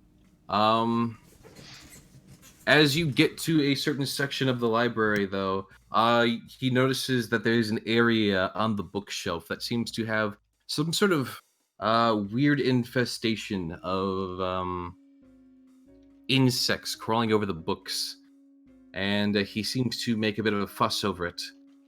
In the listing of books, you can see Magic and Magic Theory, Necromancy. Intriguing. I'll take that one too. Oh, it looks. He's taken back just a little bit as he looks over the infection of insects. I don't think that's a good idea. Why not? You see those insects there? Yeah, they're Say, bugs. What about them? It's a bit of an infestation. Those little crawlies there, they tend to carry some rather nasty diseases. I'm going to have to call someone to get rid of them. And they may have ruined the book, he says, softly, like, craning his head back as he says that, seeming somewhat pained to say so. But the knowledge. Listen, if you want to even risk touching that, that's your decision. It's right there. I'm not touching that, though. I'm not going near those. And he kind of like raises his hands up and starts to walk away. I'm going to get someone to take care of it. I'm not touching those, though. Risforn's gonna try and identify what they are. With his limited knowledge of insects. Okay. You do not recognize these individual insects. They seem to be a rather actually strange form of insect that in a strange sense they almost are like they almost appear to be like butterflies almost, with massive purple wings that are kind of folded back and into themselves. But you do hear them strangely chittering, and on occasion you do get a chance to see one of their faces. It seems to be this sort of tube with like three large silvery looking pincers. They do look to be rather strange. They also have eyes more similar to that of a fly's, where they're large, big, they kind of bulge out a bit. They have the various, like hexagon textures on them.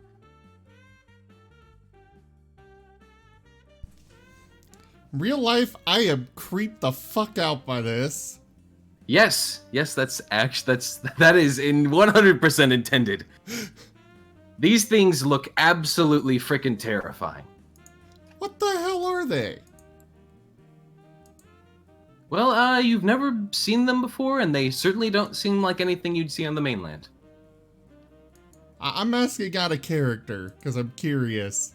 Risforn's kinda... He doesn't care, because knowledge. Yes. Well, I'm gonna go ahead and say this. This is a new land and a new world, and there's a few new things with it. Such as bitterflies.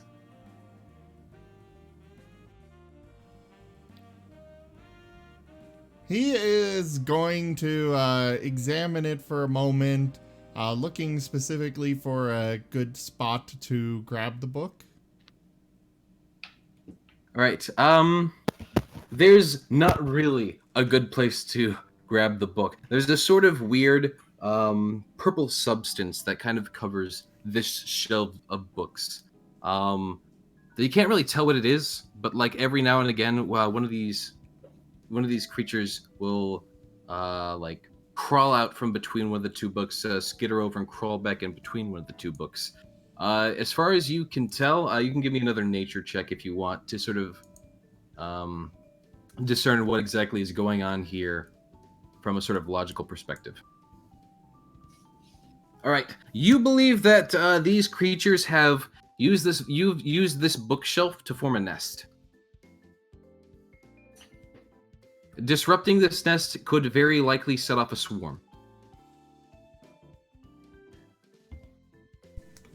And as well as that, because you did roll honestly really good, you can tell that on top of the fact that the librarian stated that they do carry some rather nasty diseases, would put you at very high risk of gaining whichever disease that might be,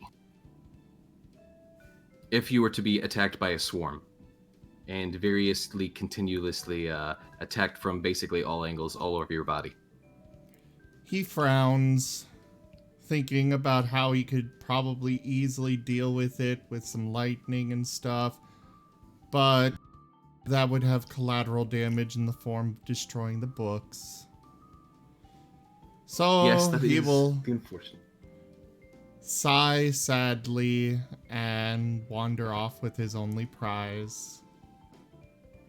For now, though, you do have Magic and Magic Theory Volume 1, which I believe I said was Abjuration. Yes.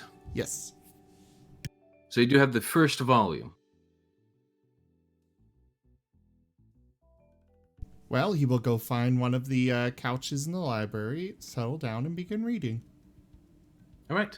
As Ristforn is off having the time of his life in the midst of a book of abjuration, the rest of the party, you are, being ushered in. You see the big old airship that sort of sits on the ground and various individuals moving up and down, preparing it for takeoff. Though you don't have Ristforn with you, and, well, this could be a one-way trip. I can sneak him in later. But for now,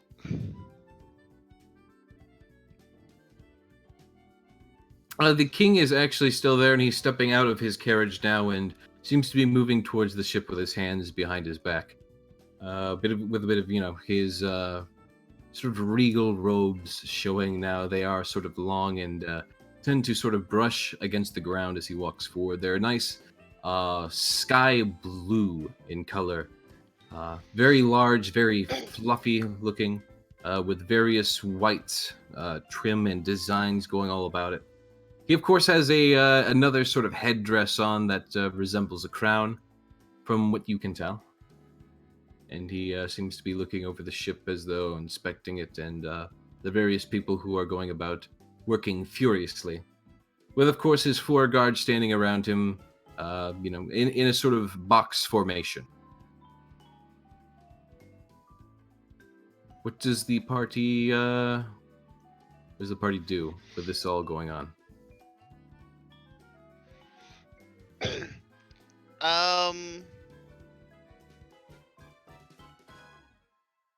let's see. Another role for Graham dealing with a shift in his perception of reality. He's holding it together. Graham is holding it together. What is everyone else doing? He'll be like, we need to, before we go, we do need to do some kind of prep stuff.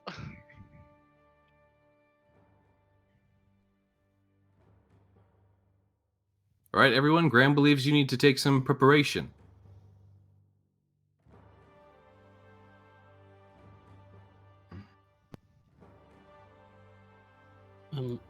Sorry, sorry to ask, but where exactly are we at the moment? Do you see here, let me reshare the map with you, just in case. Yeah, so you see that area that has a big old number 5 in it? Unnotified this whole really long land? Yes. Oh. That is where you are, and you are currently standing outside of this ship here, which is already shared to you, but I reshared it again, just so that, you can be seeing it. That's the airship that's in that sort of stretch of land. And the individual who you have fairly easily identified as the king is kind of like looking over it. Crag stares in amazement at the airship. How does it work?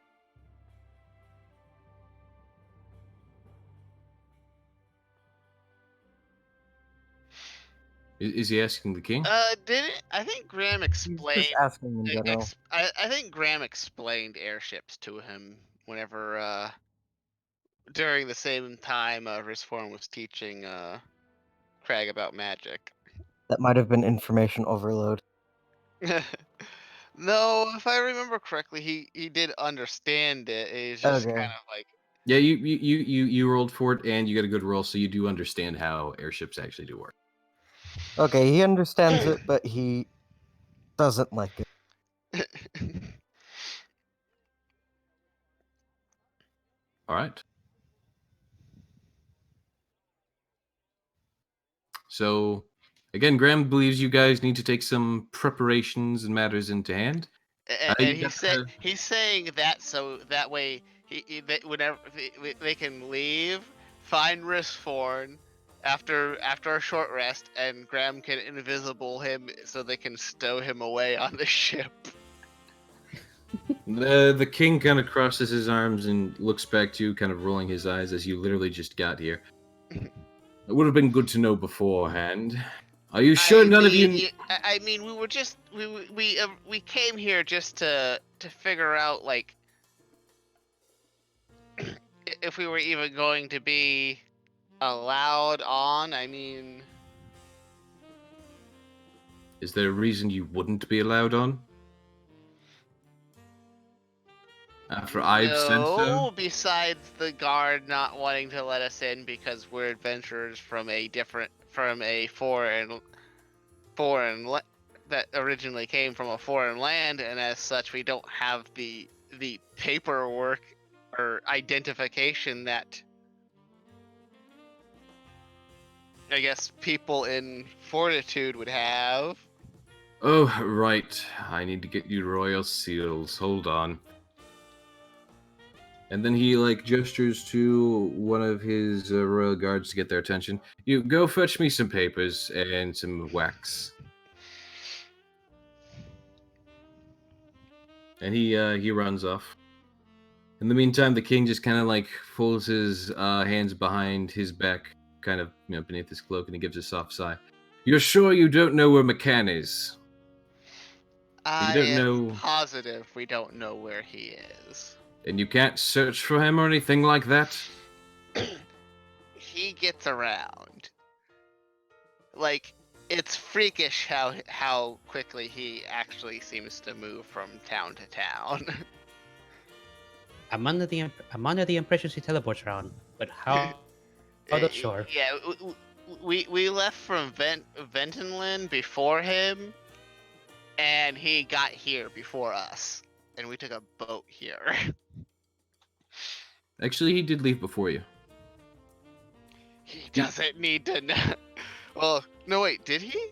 Yeah, he sang his song about... Oh, that's right, because then we went to the mansion next. Well, no. He did show up again after you finished the mansion. He sang a song for you guys and Elman leaving the party and staying at the manor. What? And I left the party? I'm sorry, not Elman. Zale? Yeah, Yeah, Zale. He sang a song about Zale leaving the party, and then proceeded to leave basically right before you guys did. So he technically left before you did. Yeah, but we took a boat and he didn't. You don't know how he traveled. I Well, mean, we didn't really the run mystery. into him anywhere. You did not because you were on the boat and he was not.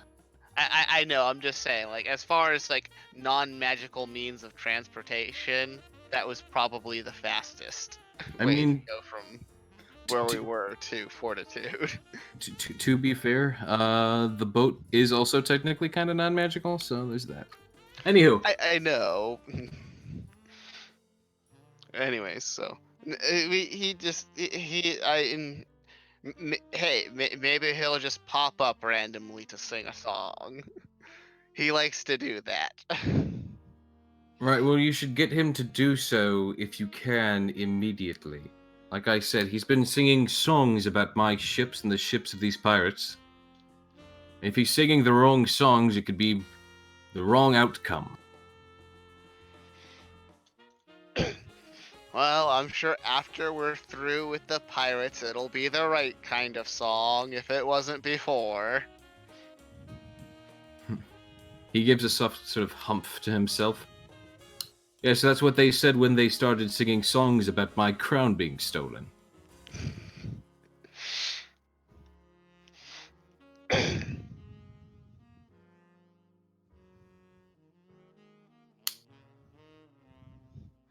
Anywho, I care not.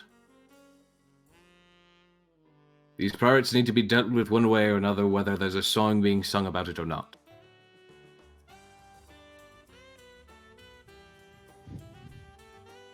He says in a very serious tone as the music picks up. But yes, no, he just kind of goes back to kind of gazing at the ship. He starts to walk up the sort of gangplank they have there to walk onto the ship. Sort of look around it. Risforn's gonna go over to the cafe in the library. He's gonna order himself one of this brown potion, and as well as a sandwich. There isn't a brown potion, but there is tea and something they call kafifi. That would be the brown potion. Ah, okay. Kafifi is the brown potion. Yes.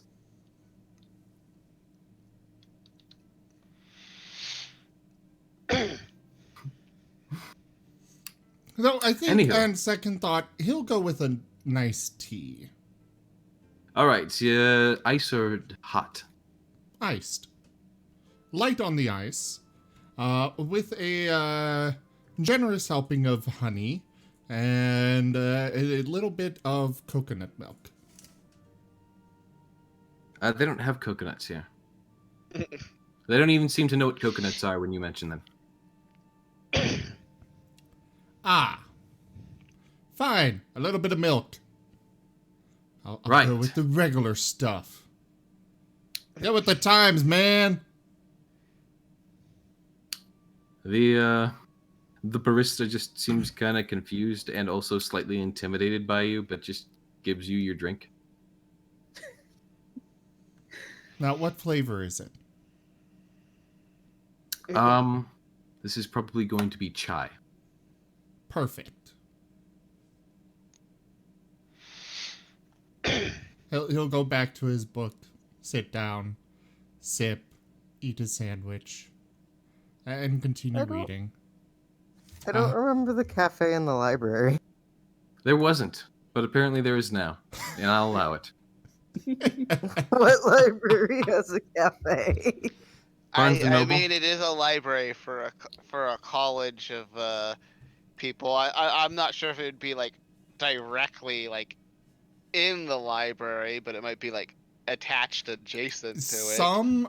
Some libraries do have actual cafes attached, either attached or inside.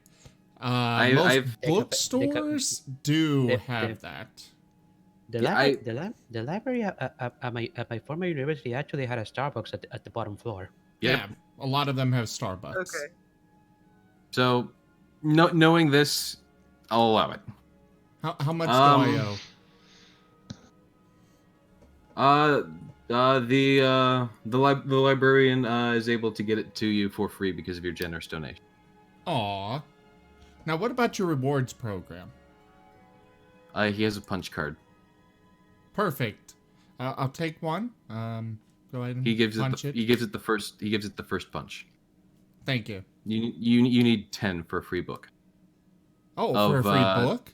Cool. Yes, of a value of 5 GP or lower. Give me away. Ouch, Bowie. Though to qualify for at least a punch, you need to donate at least 10 gold or buy a book worth at least 10 gold. Oh, okay. Anywho, I just got a There's PM. influence. Another influence?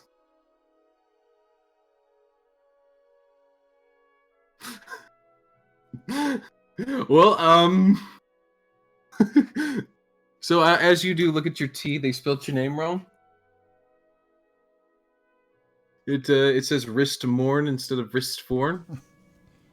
There is no tea in either of those.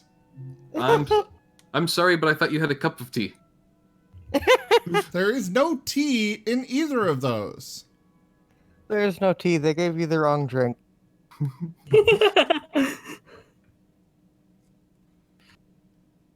Excuse me. You made my drink wrong. It's 3 Hey. degrees hotter than I ordered.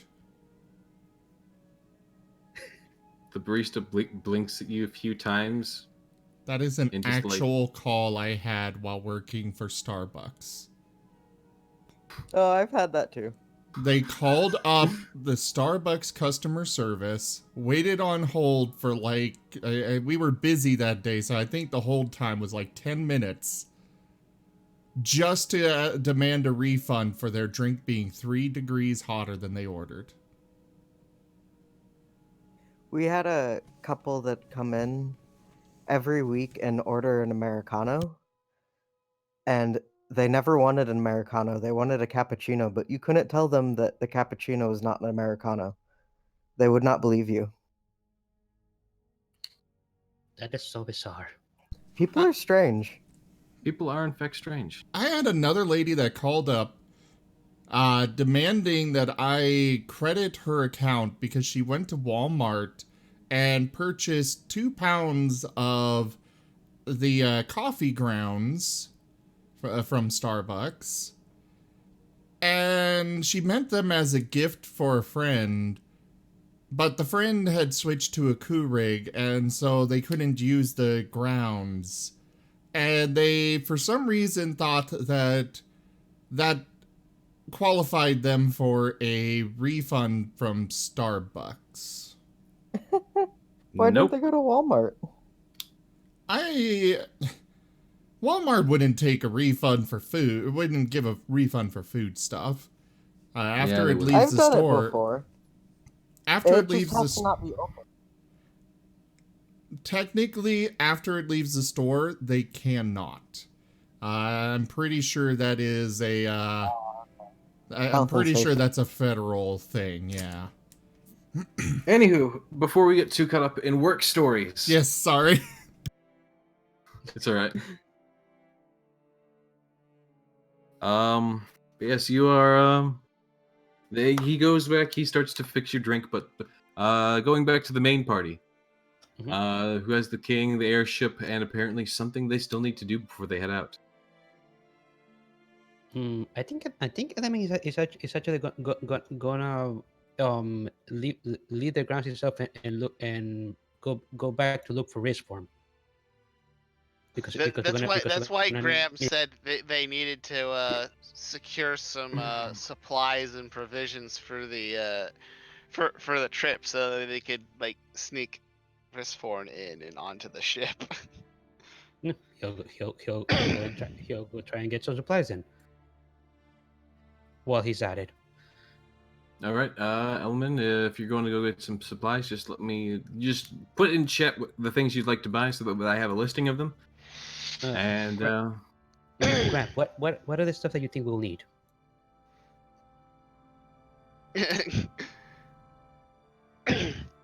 Well, we'll probably.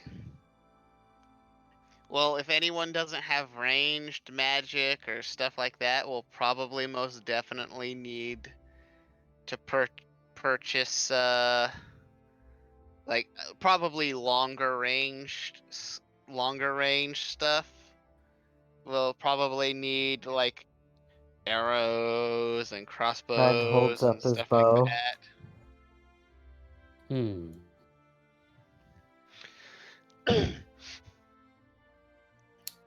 We might want to get some. Might want to make sure we have plenty of rope and maybe a grappling hook.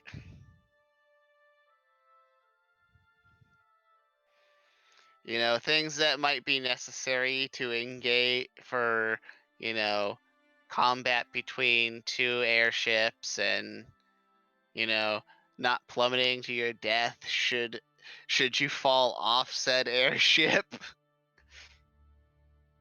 Yes, I see what you mean. you mean things like cloud boots? Cloud boots. Cloud boots. Wings. Wings, cloud boots, various other things that may or may not be necessary. Just throwing it out there to Twitch chat. You know, some just, you know, supplies. So because they totally do, because Graham totally doesn't want to try to sneak Risforn through the gate onto the ship so he can stow away so he can be there when they're fighting the goddamn pirates.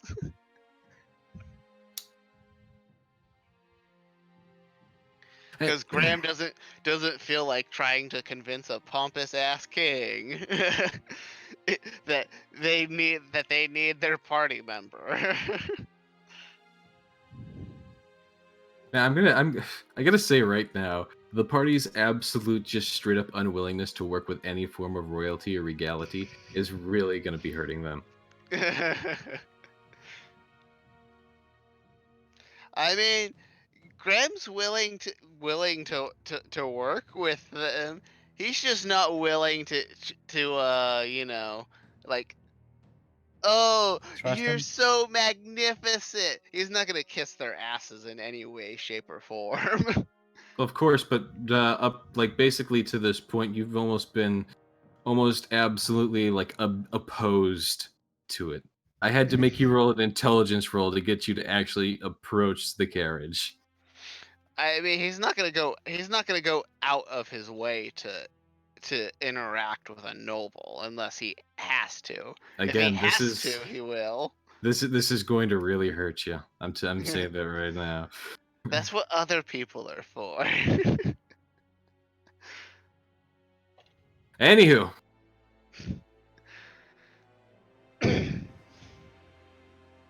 Woohoo. damn it, Risford. How many? How many of you of us are not magical? Zaire has magic. Risforn has magic. Graham has magic. Elman, you have magic. I think have a little it's- bit of magic. I, Oh my-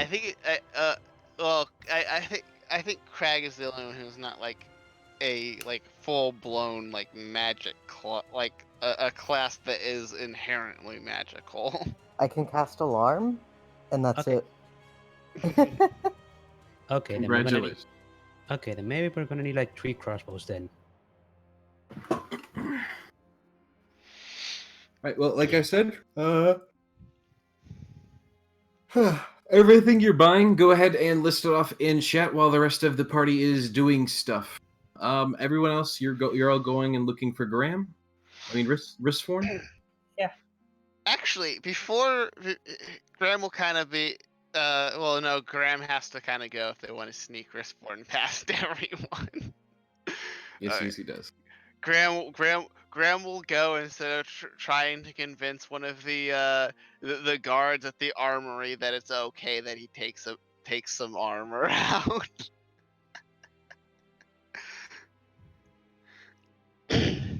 Okay. So you're not doing that then? Not right now, anyways. Gotcha. All right. But he will kind of take a short rest so he can. You're taking a short rest, like right there and then.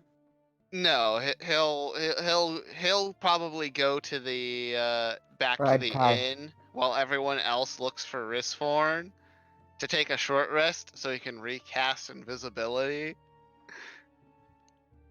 Go King. How much Take is a short 25? rest on Kai. Sorry, say again. Oh yeah. What? I missed what both of Element and Craig said. How much is 25 GP? 25 GP. Yeah, that's I don't asking for understand the how much- question. If you're asking how much silver it is, Yes. just add a 0. That's 2,500 zero. Yeah, I'm sorry. No, Not, it's gold pieces. I actually can't buy any crossbows. Never mind. No. your GP is gold pieces, SP is silver pieces, CP is copper pieces. Mm. Yeah, I only have 10 goals. and Crossbows are- PP is platinum pieces. Sure, we'll go with that. I was No, it saying really that, is. I was saying that we should see if Graham can take a short rest on Kai, because she is big enough to carry a small rabbit. Yeah, I think Graham will do that. If you take a small rest, you won't, of course, immediately go to get Ristforn. You'll take that small rest first. Well, I mean, While riding Kai would Kai, because basically I'll be be. a mount for Graham, and Graham can basically just rest because it's just an hour of doing nothing, pretty much. She's already pulled a cart. I'm sure she can handle a small rabbit. Oh, okay, gotcha. Well, then you rest for about an hour. As you're moving through the city streets, it does take a little bit to get to where you're going. Though the question is, where are you going? Do any of you actually know where Ristforn went? Krag is gonna go to the library because that's where he remembered Risforn being happy. Then that makes enough logical sense for me. And Graham, it's as simple you enough that Krag could actually have thought of it. it honestly is. So Graham, as you finish your hour rest and as you guys start to get close to the library, Graham, you're actually approached Brisforn and is going to leave out the back. everyone, Not I'm really. gonna give that a big oof. Not really. Okay. But as you guys are just starting to get there, and as the kind of 1 hour rest would finish up for you, Graham. Thank you for the big oof. So what now? As you're finishing up your rest and approaching the library, Graham, you are specifically approached, from like behind, and like your leg gets like tugged on to try and get your attention in particular. Outside of the rest of the party actually noticing this person is rather stealthy. Graham will look to where his robe is getting tugged at. This is Sparta! That guy just screams that at him. What? What just happened? I don't know. You're Right, just so confused. what does Graham see?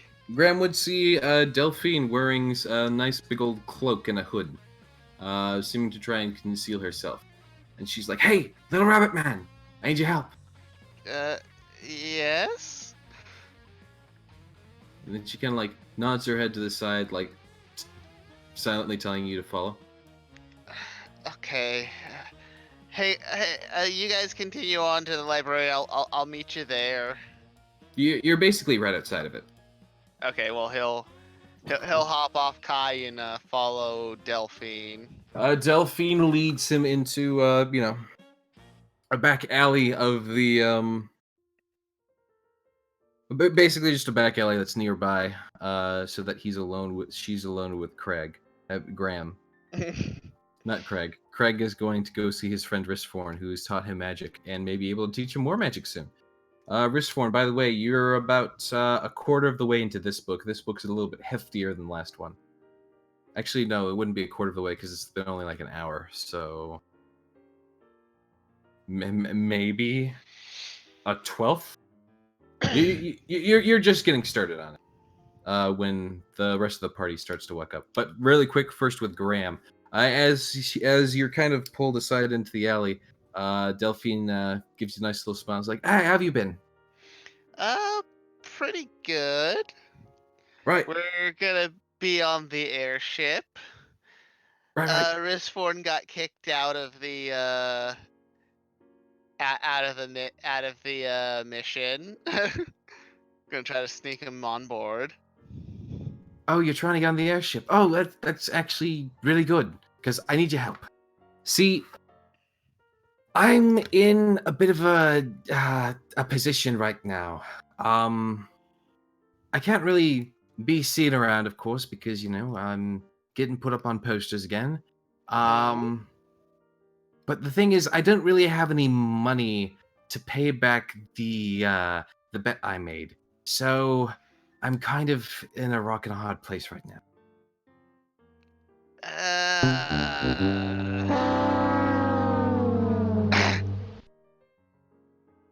I It's mean, really a lot louder than I meant it to be. Sorry. Yeah, it's alright. like, how much are you trying to convince me to give you? Because I'm saving up for armor. Right. Well, see, Okay, so yeah, listen. The bet was for 1,000 gold, and I don't have 1,000 gold, of course. I was really confident in getting the crown out, and I almost did. Um, but then someone nicked the crown again from the guards because the guards hadn't gotten back to the king, so I wasn't able to actually properly steal the crown back again. Well, And about that, I do believe they are heading to. I think I may have inadvertently helped them get out, but I know where they're going, or at least where they said they were going. she just straight up Under threat of us hunting them down and hurting them. she opens her mouth real quick, then shuts it, and oh, oh, so it's not here. It's not in the city anymore. Is what you're saying? I mean that depends entirely on how if they manage to get out within an hour. Being invisible, I don't know how tightly closed off these checkpoints are. Hey, invisible to check you. They gotta be gone. I don't know. I don't know who they were. I don't know who you helped, but I'm certain if Yeah, you gave someone they said that they were smuggling gold, and I was thinking it was probably some kind of like gold bars or something. But after someone mentioned that the crown was stolen again, I'm kind of it's just kind of a guess, but I'm thinking. No, yeah, that sounds about right. That was my plan from the start. Once they had the crown, they'd probably leave it in evidence or somewhere that's not even secure for it. The guards are honestly rather incompetent, and I would have just taken it right back, but it was gone when I got back there. And there was a calling card left there, but it wasn't midnight, so I know it wasn't him that took it. Well, they are heading to to Farah if you wanna.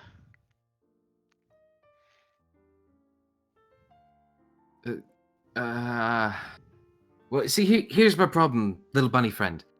If I can't pay my friend back soon, or if I can't get a pardon, maybe, from someone of authority, I'm not going to be able to really go anywhere anytime soon. Mm.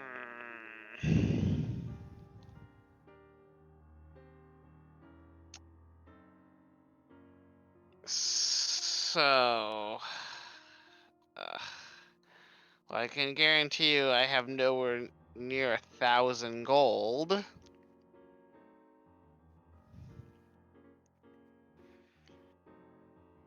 And the only place where we would be able to get anywhere near that much money is collecting what we're owed in Farah, but Yeah, if they're fencing off the crown and far, they're probably going to be living filthy rich for the rest of their lives. there's just I just don't know how we're going because we told the king we told the king that we were leaving to get provisions, and I don't think we can justify like a week-long trip to Farah, let alone going Wait, there and back. wait, you spoke with the king. Yes. Well, you can get a pardon for me then. I mean, is he going to give you one? I don't think we have enough clout yet to get a pardon. You can try, can't you? I mean, maybe after we deal with the pirates, we might be able to convince him, but. You, you mean on the airship that's traveling to Elra? Yes. You're going to be in Elra by then, though, aren't you? I understand the problem, but again, we. we have to have the king has to have some reason to want to listen to us asking for a pardon. I mean, best case scenario, we get the crown back and say that you returned it. She looks kind of disheartened. Listen, little bunny friend. If you think I was in a bit of an issue before, being in this kind of debt with the wrong people is a lot more dangerous than being in a prison cell set for execution by the king, if you understand what I'm saying. I do. We need to just. You need to help me out a little bit here on like what we can do here. I mean, I mean, if there was like something that would happen to the airship that would like prevent it from traveling for a while, that would give us time to. Oh, this is going to suck. wait, you need a delay with the airship. Is that what you said? Yes, that would help because if there's a delay with the airship, that would delay it leaving for like 2 or 3 weeks, then we can go to Farah, shake down those one guys for either the crown or the money, and then return here. Oh, jeez. Hold on. My entire screen just went, okay. My screen just went black for like 3 seconds for no reason whatsoever. My apologies. So sorry, say that last part again? Graham was saying that if the airship gets delayed long enough for them to make it to Farah, find the guys, get the money from them, or at least shake them down, and return, which would probably be like they would need like 2 or 3 weeks to do that, possibly. All right, I can try to hide out. I think I can nick some things from the ship to keep it from going. That shouldn't be too hard. All right, I'll let the party know and I'll do my best to convince them. Right, I'll hang around here for just, a minute. Not too long though. Just hurry back, Let me know what they think, what they say. Just go. All right. Go on. So, is there a reason why you don't want to talk to the rest of them? Well, too? to be fair, I really don't know most of you. You were the one I talked to, after the fact. I'm sure they're all great people and whatnot. I just don't want to cause a scene or be seen right now. Okay, fair enough. Okay.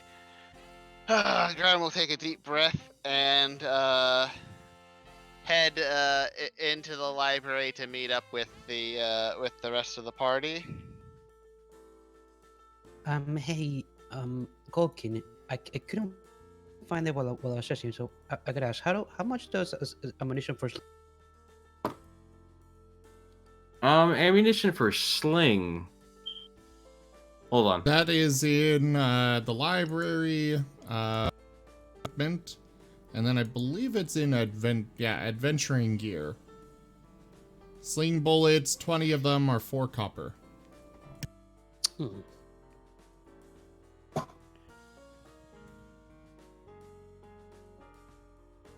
I also if I recall recommend correctly- grabbing yourself a pouch because they technically don't come with one. Yeah, they don't. Yeah. Also, if I recall correctly, if you're not proficient with a weapon, you roll a disadvantage with it, don't you? Yes. So No. be aware, you're... Oh wait. No? Oh no. Wait. You only, if you're not proficient with it, then you just lose your proficiency bonus. Oh, okay, gotcha. 5th edition So- is much more lenient on that. Gotcha. Okay, that's good. So you're just gonna roll a natural d20 instead of the, Still you're have still his gonna- ability score. yeah, ability. Yeah, okay. Well, okay, that should be fine then. All good. Just making sure about that. Proceed. All right. As Graham approaches the party, he'll be like, "Hey guys, so something's come up, and that I need to discuss with you guys."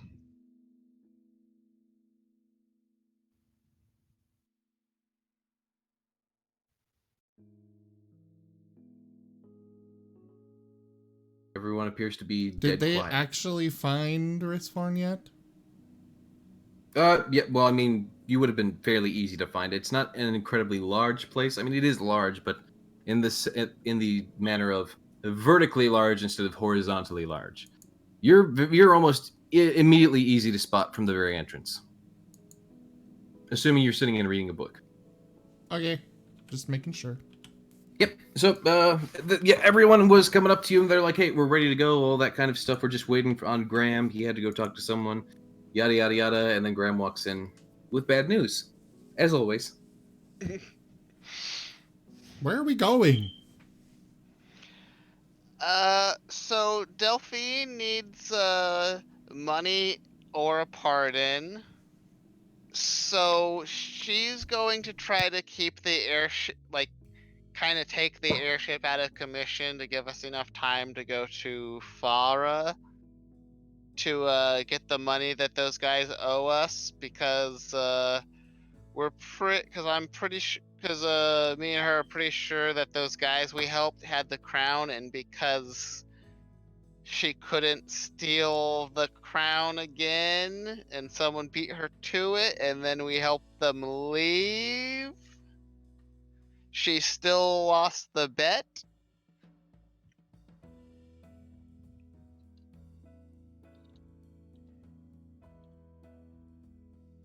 So she lost a bet and she wants us to pay for it? I mean, if she's one of the people that we need, I kind of feel like her hands are tied a little bit.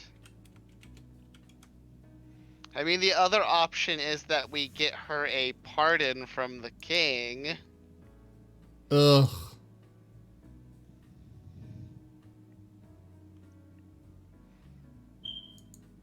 That requires Yeah. effort and also dealing with the king.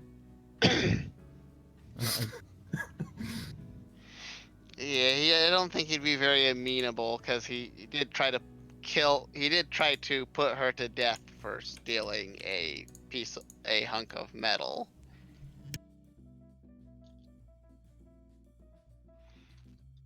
That serves no other purpose than to be a hat.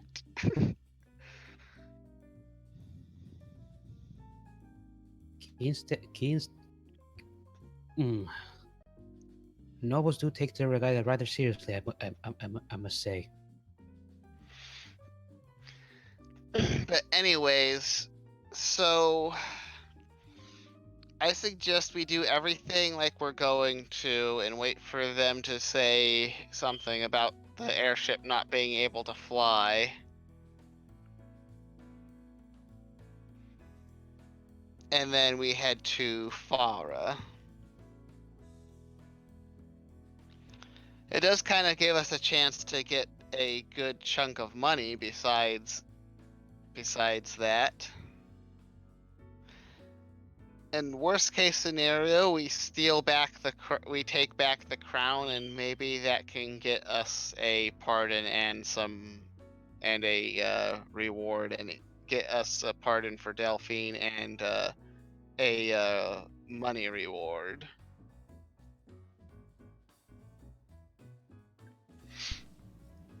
Okay. I'm still trying to wrap my head around why we even need this lady when she's, I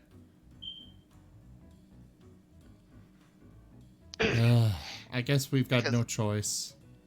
Yeah, Oh, if it wasn't for the prophecies and the fact that she's the closest thing to us getting anywhere with it, I would be a little bit more inclined to agree with you, Risforn, but Oh, by the way, Graham, hmm.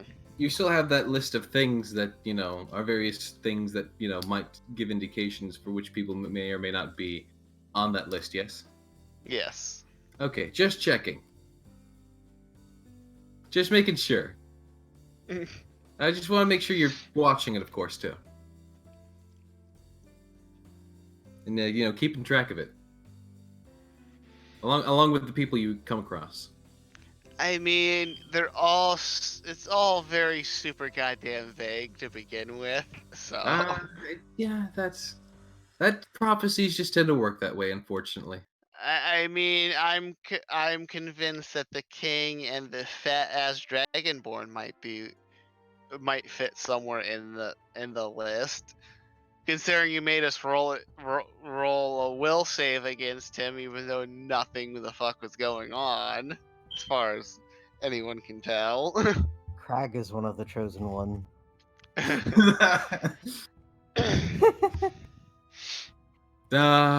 Maybe. I mean, there's nothing saying it can't be any members of the party. It's Crag. It's the brain one, but it hasn't activated yet. Okay, so you guys are going on the airship, and now we are going to another town, or Delphine is going to sabotage the airships. That way we have an excuse to go to Farah. So we can come back and go to Elra. Where where are we going to? Where are we going to the airship to investigate the pirates because the airships have been sabotaged already to begin with? Doesn't this? I think the pirates are either shooting down the airships or like boarding them and stealing the airships and stuff like that. alright, well, I don't want to deal with the king, so I'd say we go to Farah. But first, I'm gonna finish my tea. And he sits back and sips from his cup of tea, nice and slow. Alright, well, I mean, you can stay here. We can meet up at the inn before we leave, but the rest of us still kind of need to go and like pretend like we're going to leave, like we're ready to leave, because it'll seem very odd and suspicious if we just don't show up and then the airship breaks for no goddamn reason. Well, I mean, appearance. if it breaks and dungeon we awaits. just suddenly not around, so Crag nods. We should probably get heading back. yeah. All right, we'll meet back at the inn as soon as we can. Graham will head out to see if Delphine is still around. Delphine would still, of course, be in the alleyway waiting for him. All right, he'll go over to her. It's like, okay, so we're gonna go to Farah.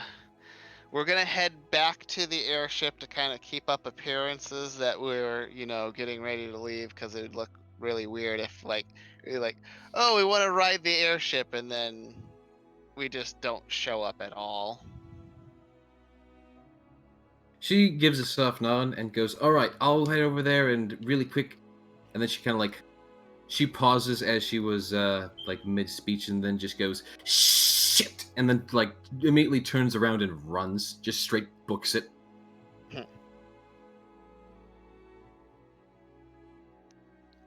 Graham will turn around and see who's behind him. You see, once again, the cloaked figure previously introduced to you, known as Midnight. Hi there. He gives a nod to you and begins to casually walk past you. Hey, Graham will try to stop him. we're getting the we're getting the money to help settle the settle her debts from the bet. So can you kind of ease off till we get back at least? The mask glares back at Graham. I'm gonna need another wisdom save.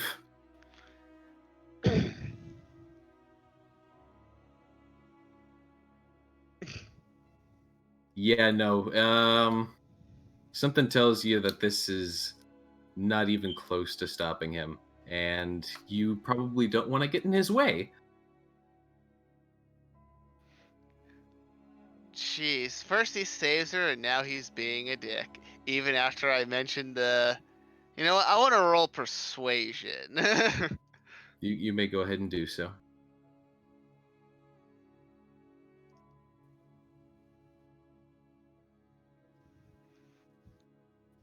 Right, and the counter roll. The mask continues to look back at you.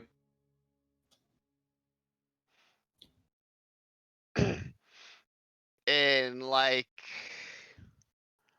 a he's thinking about it way, or like he's just continuing past me like I didn't exist to begin with. No, he's actually stopped, and he's, of course, looking at you.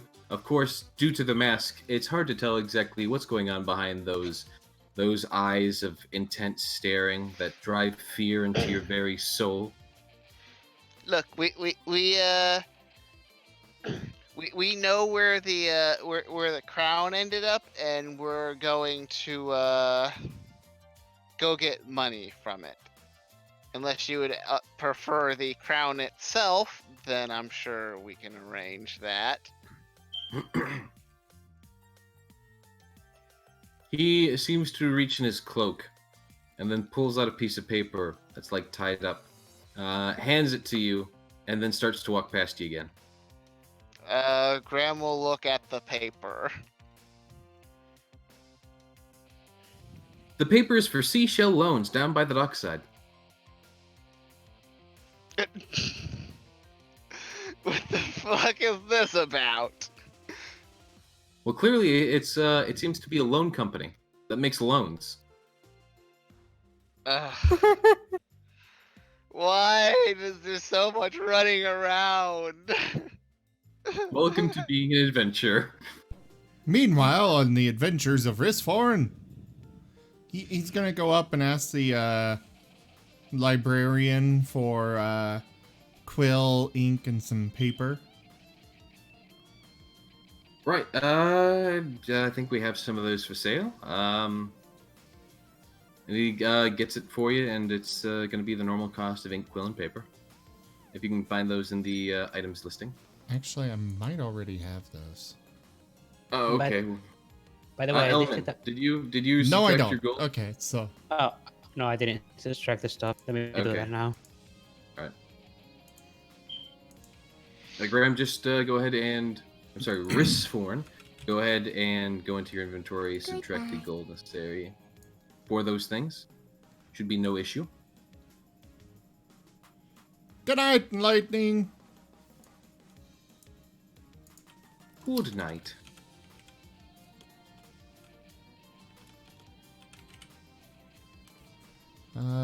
He'll grab a few sheets of parchment. So One silver piece per, as you see.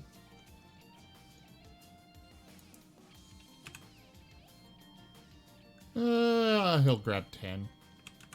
All right.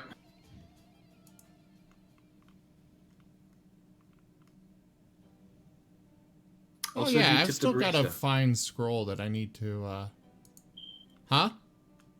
Did you tip the barista at all?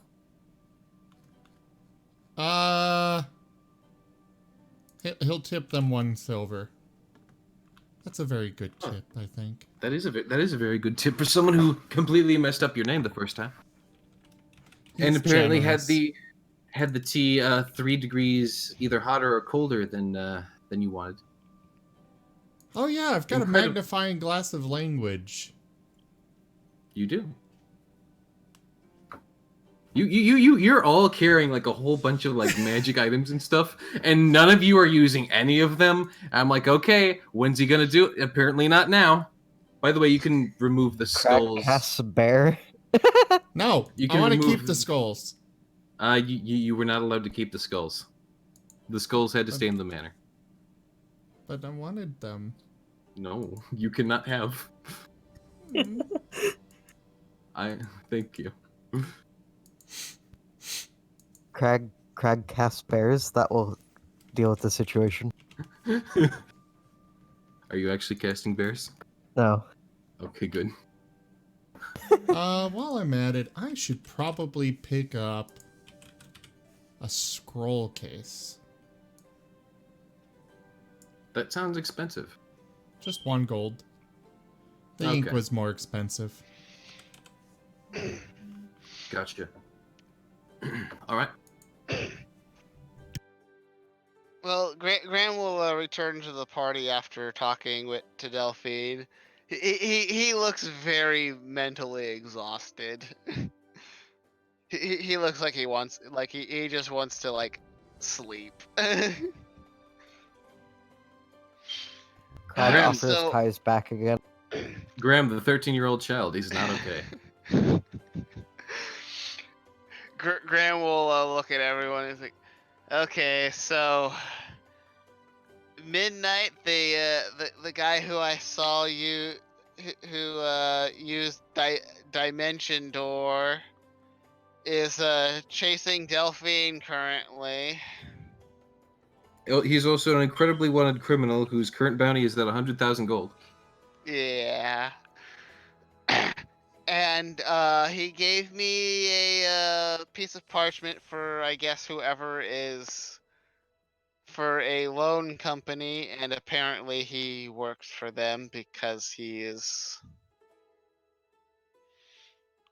again, chasing Delphine, and Delphine is running away from him. So we might want to hurry. And Delphine is going to try to take off to disable the airship, so we can keep up appearances and still do what we need to do.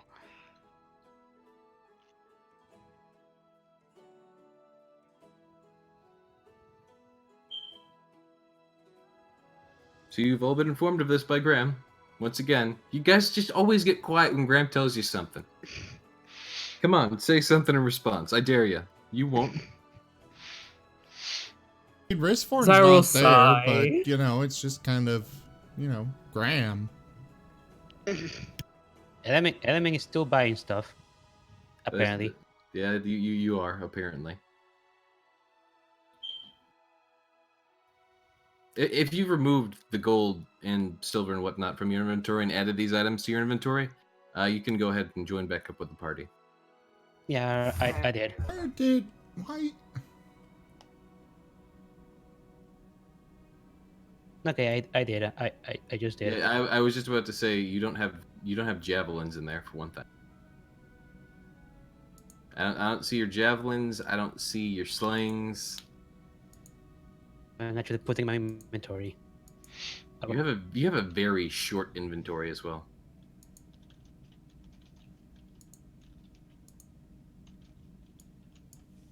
You do have the crystal parrot of alarm though. Mm-hmm.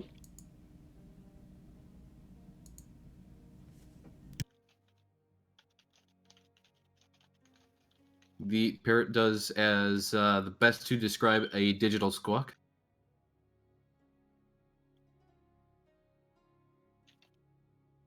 While they're figuring things out, Riskforn's gonna go up to the desk.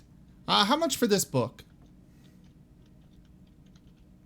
He gives a smile and a nod. Well, it's going to be about the same amount as the other one. You understand our situation here. How much was the other one? If I recall correctly, it was 25 gold. Was it? Was I it the... thought it was 10. Was it 10? It was 10 and he gave 11. That's Oh, right. my apologies then. I don't have this written down. He will give another 11 and also hold out his punch card. He gets a punch on the punch card. And Yay! a smile from Dragonborn. Library punch card. I should really put this on here. 2 out of 10. I think a 10 GP book should be worth more than one punch. Well, each punch on the library punch card requires a purchase of 10 GP or higher. And once the punch card is filled out, you get a book of 5 GP or lower cost for free.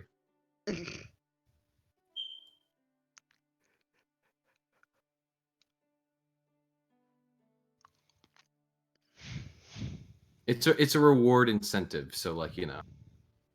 This is volume it's- 1, right? Abjuration? Yes, Magic and Magic Theory, Volume 1, Abjuration.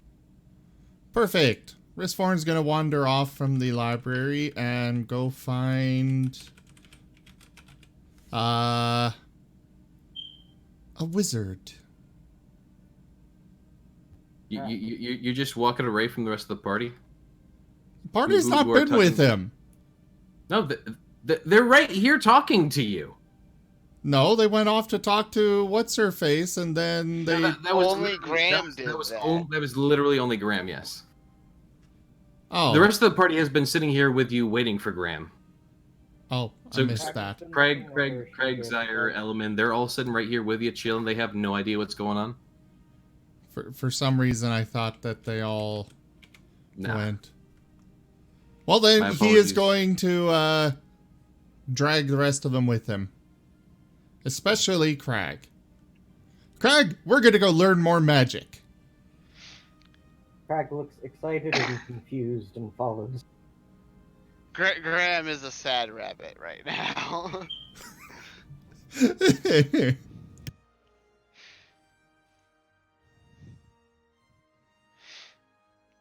How does Zaire respond, dare I ask?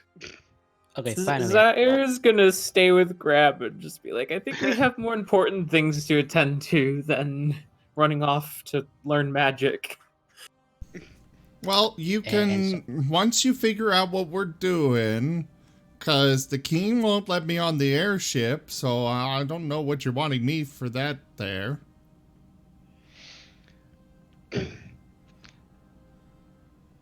What we have here is a failure to communicate.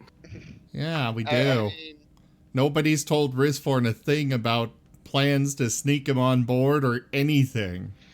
well, As far right as he's now, concerned, he's not allowed on the airship, and well, Graham has already explained this. The plan is for everyone besides Risforn to go to the airship, keep up appearances until Delphine sabotages it.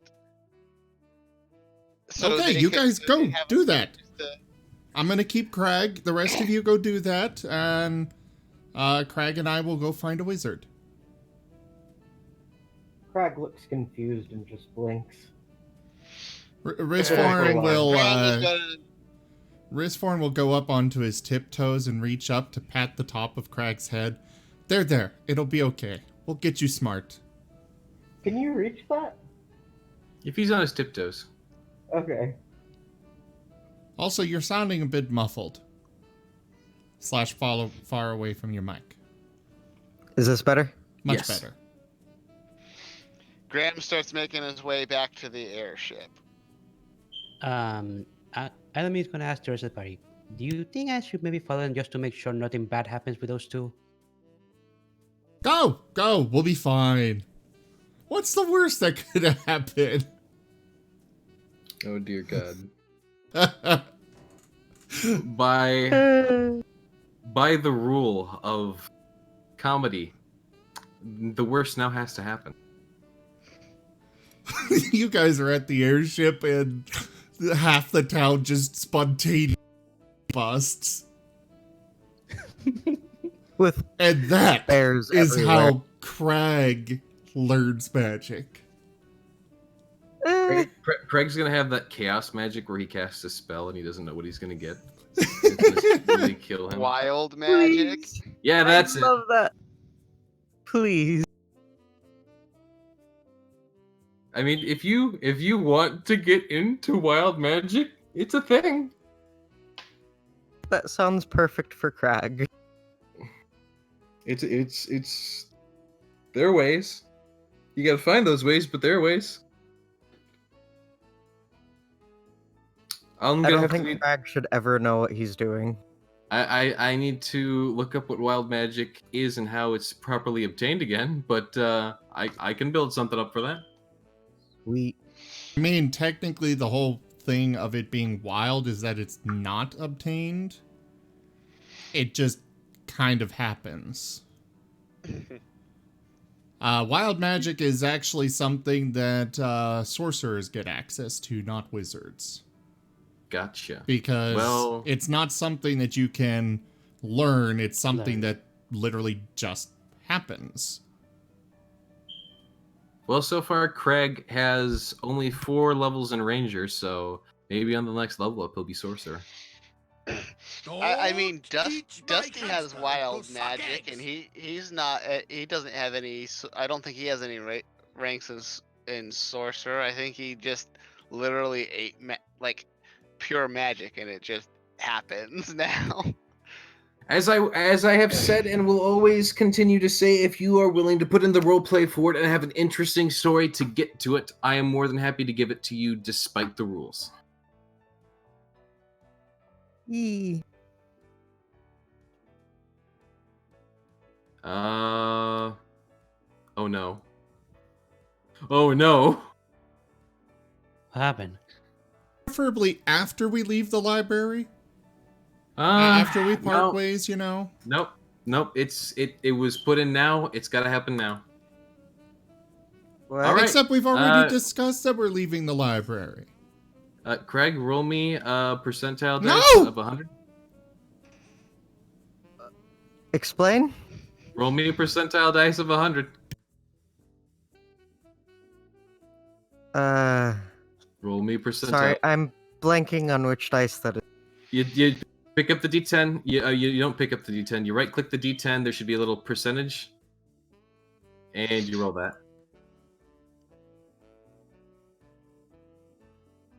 All right, a straight up 50. Okay. Just for future Gold Yeah. King, I recommend talking to Dova. He has a wild magic list that is, I think, like 1,000 entries or 10,000 entries long. Gotcha. I think if you roll 10,000, then it's literally just the sun explodes and destroys the universe. Yeah, there's something like that. Anywho, I'm really confused as to what happened. My headset cut out for a second, and all of a sudden I'm rolling dice. Yeah. Sometimes it just works that way. Let's see here. This would be about here. Okay. Am I gonna die? There's a possibility of that, absolutely. Anywho, If I die, can I get resurrected as a barbarian?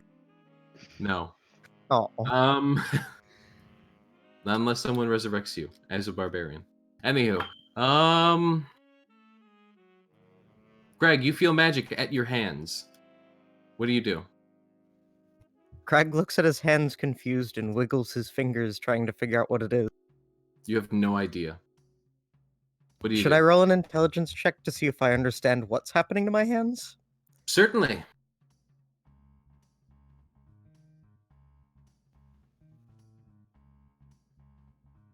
I don't think I know.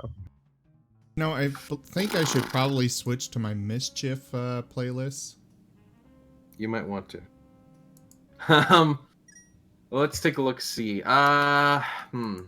There's definitely magic going through your hands, and everyone else can see it too.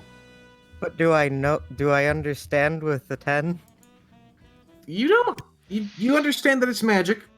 You understand that you think you somehow cast a spell through some stupid happenstance, Graham, you think that Craig somehow also cast a spell through some stupid happenstance without even knowing it? Crag continues to wiggle his fingers and then waves his fingers at the ground. Nothing seems to happen. Crag does the same thing but with a far more intense face. Nothing seems to happen. He now goes for a full, like, body pose striking with a very intense... Nothing seems to happen. He looks disappointed. Everyone just sees Graham, like, you know, I'm sorry, not Graham, Craig, putting all these poses on, trying to, like, smite thunder into the ground or something. You don't know what he's doing, but he seems to be, you know, getting funky with the magic. Crag itches his face with his magic hands. Graham, oh, okay. Once you itch your face, the magic seems to flow through you, from your hands into yourself. Because, yes. I'm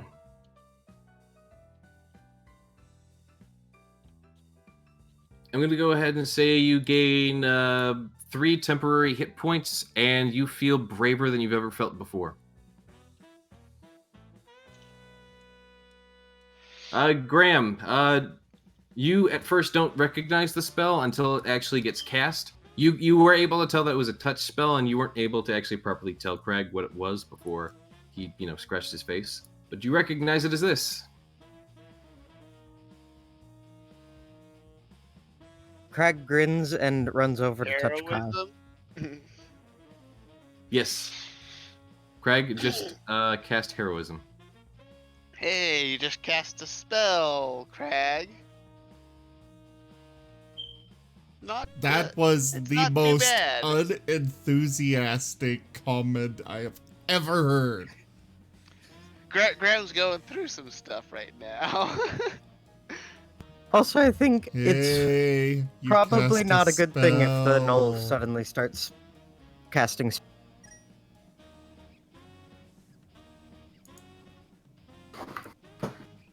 Craig, if you would be afraid of yourself casting spells, you're no longer afraid. In fact, you're not even afraid of flying at the moment. You feel fearless. Crag You are- runs over and touches his magic friend. Don't teach my hamster to suck eggs. No. Anywho. Oh, He joy. itches Wristborn's face. Rishforn, your face is softly scratched by Craig.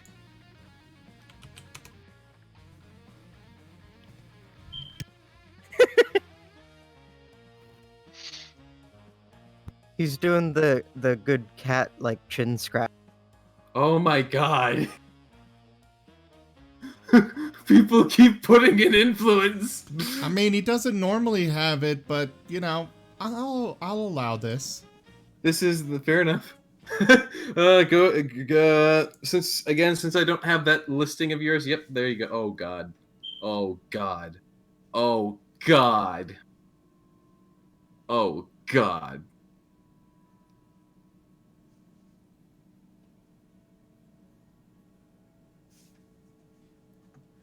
Okay, hold on. Oh god. Oh god. You know, from now on, I think whenever there is influence, I'm gonna start doing a star party for everybody. It's a star party. Or I just drop a whole bunch. But you guys And cannot some- use sling to get these. You have to jump. Oh, that's what those are. They All give right. them Z coins if they manage to hit it with their Pokemon. I've gotten one doing nothing before. That's usually if somebody follows or something, then jump at the same time, and if there is a car out there, then... Rishforn. As Craig is scratching your face, you suddenly hear every single thought going through Craig's mind. A whole lot of So, nothing. am I hearing elevator music? Whatever Craig hears. Craig, as you're scratching his face, you suddenly hear everything Rishforn is thinking. Crag looks very overwhelmed. Just for the record. Risforn's mind is a jumble of magic learning books.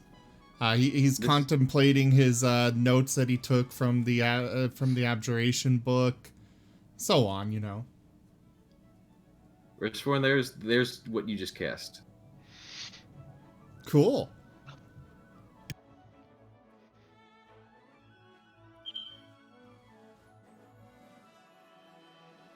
Craig is likely thinking about trying to figure out what's going on here, and it's in very simple terms. I'm sparkling.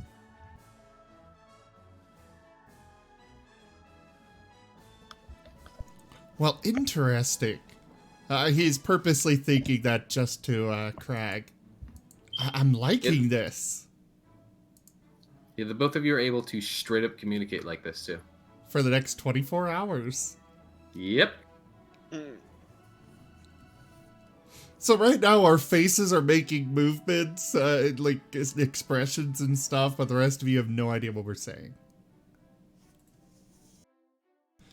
We should definitely go find that wizard now. Craig says, how do I cast more spell? That's what we want to find the wizard for.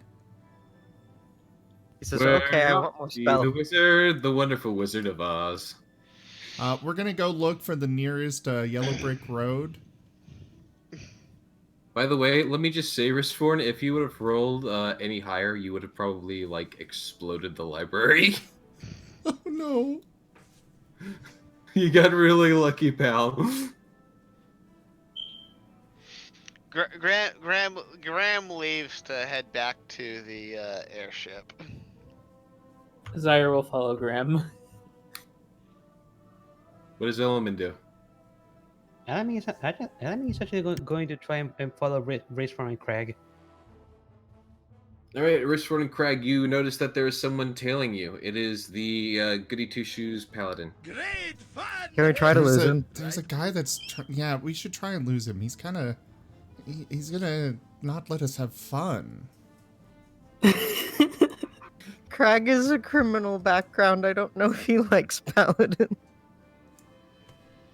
Anywho, Oh, joy, Blue Queen. No, what did you do? I have to say, I love the sound effects that I've got for some of these. Especially that one, Okay, so when I hear the Scottish man talking, it means there's an influence. Gotcha. Anywho,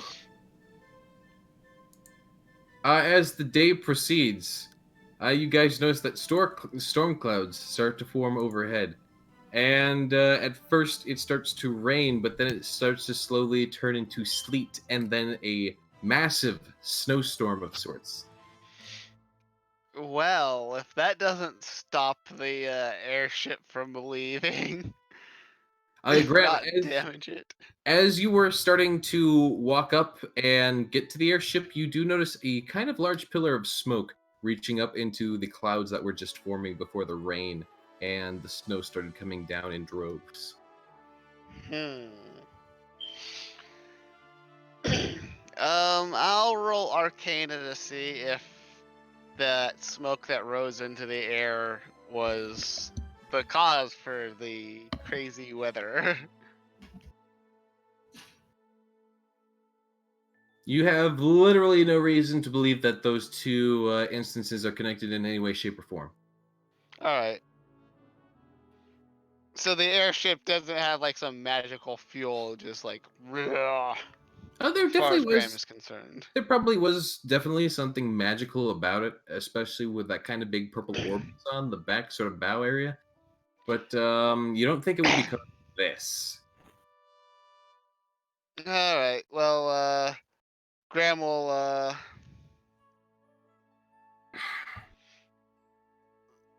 kind of be like, hey, what happened to what's happening with the launch for the airship? One of the guards who was kind of like huddling up themselves now is like, "What? I could barely hear you with all this wind." As the wind is like just straight up howling through the city streets right now as snow is just Graham falling. will repeat himself, but louder. Right. As you do repeat yourself, he goes. Oh yeah, there's been a bit of a fire, I think.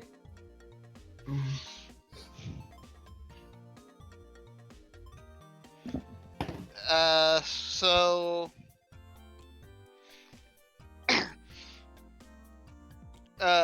I'm guessing how long will this just delay the airship? Well, I don't know. I'm not a repairman. Could you find out or point me to someone who can? He gestures you inside the gate. Yeah, you need to go in and get your papers. Alright, Graham will head in. Along with Zaire, I assume. Yep. As the two of you head in, you kind of, you go through that, of course, big old airlock area first, and you are ushered through to the other side. The royal carriage just seemed to kind of be there, and it's starting to be pulled to move out. But you do see that the airship has a lot of burn marks all over it. It looks like like the whole top deck was set on fire at one point or another. As the royal carriage does make its way over to you, it does stop. Graham was expecting things to be a little bit more subtle than deck fire.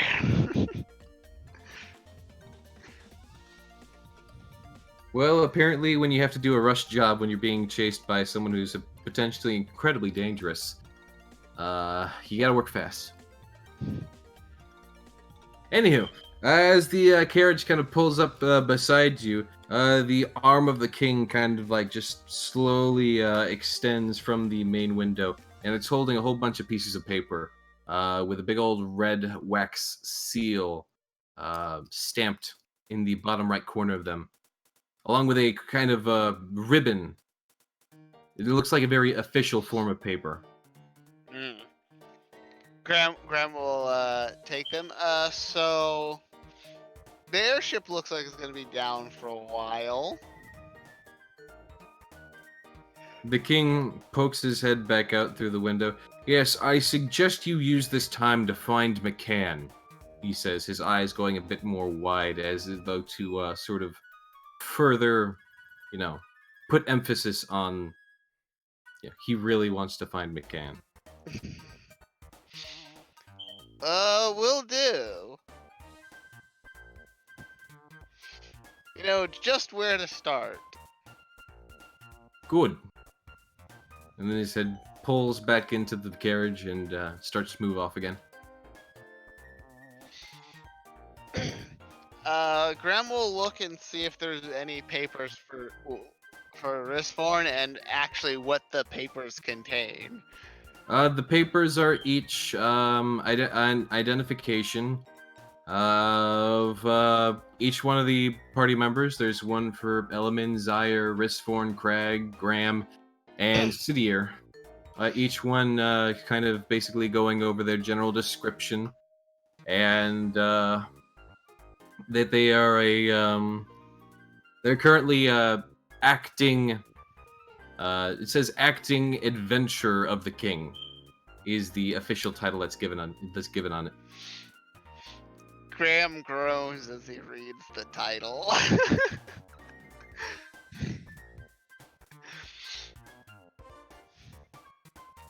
Zaire will also look over the papers and just go, "Yay, bureaucracy." I would understand these identification papers if they were more like a lineage sort of thing, but I just don't get how this, like, outside of this seal, like, who someone could just fucking, like, easily just, like, make this shit up. Well, at least Risforn has one, so we don't have to worry about forging one.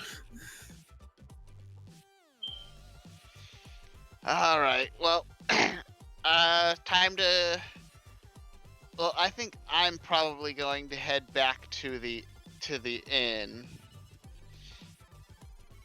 All right, Graham is making his way back to the inn. Zaire will go back to just let everyone know that we're all set to meet up back at the inn when Ristforn is done trying to teach Crag magic. All right, Crag and Ristforn off on your adventure trying to lose element. You know, that deserves a special something just for you, Gold King. Sorry, what? Don't teach my hamster to suck eggs. You said his name right. Okay. You deserve Also- a cheer. Also, It sounds like we have another influence. Why would you do this? Hey, guess what, Eisen? What? Roll me a percentile dice. Oh no. I'm really glad that I split up from you, just in case this goes horribly wrong. Yeah, it might. Why? I'm not gonna say.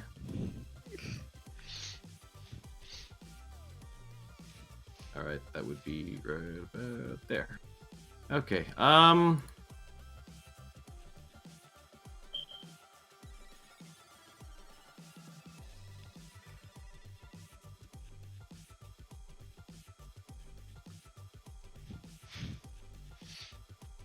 Given the long pause, I'm guessing this is really, really bad for me. Eisen, as you're kind of walking along, you kind of feel one of your feet kind of like casually slip down and forward. It Wait, what? so basically like imagine that feeling of like you're walking down steps and then like you like you know you're at that bottom step, but there's like one more step than you think there is. So like when you take that last step, you kind of like accidentally Okay. slap down. Except that happens with the ground, the flat surface of the ground, and your foot is kind of just now in the stone of the ground. Graham will let out a very annoyed sigh. And let's see. I guess he'll just start Eldritch blasting the ground around his foot until it's freed. Graham is not having a good day. All right. The moment you try to do an Eldritch Blast at the ground, the sort of initial knockback has you kind of pull your foot out easily enough, and then you kind of like casually step back, and then both your feet are in the stone. But you kind of realize as that happens that you're just able to freely move through the stone as you want. Oh, like Like Gra- maybe Gra- if you rolled a Arcana spell, you might be able to tell what's going on here. He's yeah. Bethesda glitching. Grandma's had such a bad day, he didn't even question this. He just went, ugh. That's what's going on right now. You're able to tell that's what's going on right now. Alright, let's see.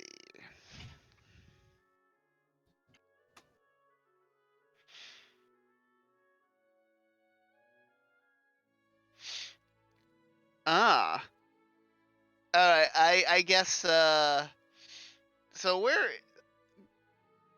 let's see. So Graham can walk through stone.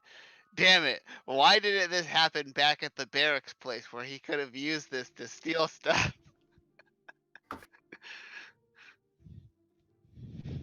I mean, you got 8 hours. You got a straight up 8 hours of this. Yeah, but he doesn't have any reason to go back to the to the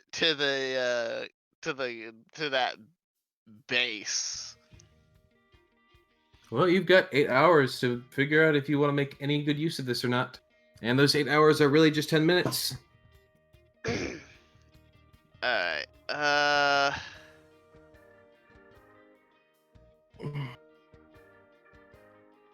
Going back to Riskford and Craig, though, as was planning, Graham, you think about what you want to do. Feel free to type it up. Onward! Riskford and Craig, what are you doing? How are you finding a wizard? Where are you looking? What are you doing? We're gonna go ask a guard for the nearest mages college. Right, they point you directly back to the library. Oh, okay. He turns around and heads back to the library. Crag is being infectious on Risforn. Yeah, just a bit. And They're going to enemy- swap intelligence stats. Element, as you're chasing after them, they suddenly both rush past you again and go straight back from whence you came. enemy keeps running for a little bit until he realizes that he just passed them by, and then he turns around and goes after them. Risforn is a bad influence on Crag. Riskford is a bad influence in general. Crag is happy because he cast a spell, though. He's very excited. Yes, you can't be scared of it, though. That's the only requirement here. You are brave boy now. He's All right. excited.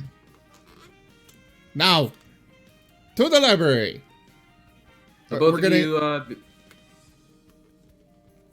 go on. We're gonna. Risforn's basically like dragging Crag along. He ducks into an alleyway and quickly shuffles along, trying to lose our tail. All right, both of you give me a stink roll, and Element, you give me a A perception stink. check. Sneak. You I heard stink. Please said stink. Booyah! Crag cannot stealth. You said Don't Yeah, teach my perception. counselor to suck eggs.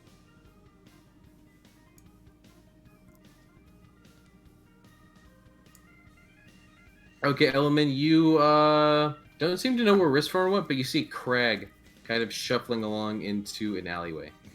Attempting to Crag. be sneaky. Craig, But- you actually also lose sight of where Riskford went. Crag starts calling out for Risforn, even though he's probably holding Risforn's hand. Risforn is very Risforn, where'd you go? expertly. Risforn would like to help Crag with his great roll. Can we give a roll on that? Give a what? Crag a reroll? Because Risforn's was so good. yeah, he got a natural 20. I don't know if Alright, you're fine. aware, but generally when it's like a party stealth thing, we do a unanimous, succeed or fail, but right now where it's 50-50. Okay, given that Riskford is hiding in a very good spot, Craig, you may go ahead and re-roll to try and fit into his spot. Okay, yeah, frick, man. Element, you saw Craig dip into the alleyway, but when you get to the alleyway, it's just empty. There's no one there. You're alone, Element. Poor Eloy. You're alone. I'm as sorry. You always been. Enemy is gonna pat his forehead and just give a really long sigh. Not this again. I can't get lost again. Oh, I feel bad for doing this to Hellman, but it's what Risford would do. Yeah, you do a lot of bad things, Riskford.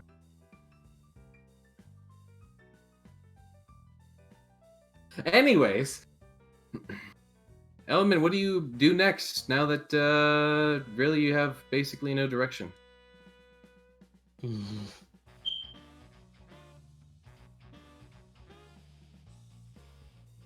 Well, since I lost them, I just You're just going to what?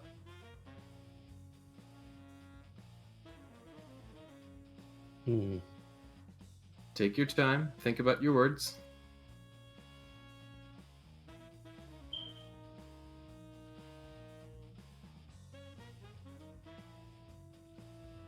You got 5 minutes. Well, since his element lost, then he's just going to resign. He's going to resign himself. He's going to look. He's going to look for the others instead. But he knows where they are. Okay, so you start heading back to the airship. Yeah. Okay. You start making your way back there, and it's a bit of a trek, so. Hey, it takes you some time to get back there. Graham and Crag and Ristforn, you are free.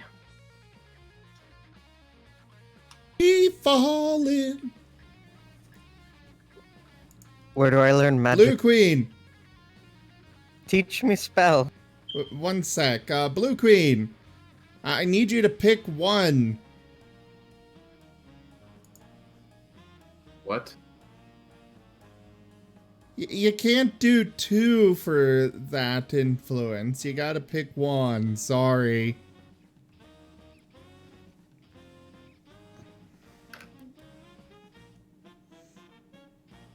All right. It'll be Element this time. Elman, give me a percentile dice. How do I do that again? Sorry. Right click the D10, and then click on the percentage, and then click it in chat.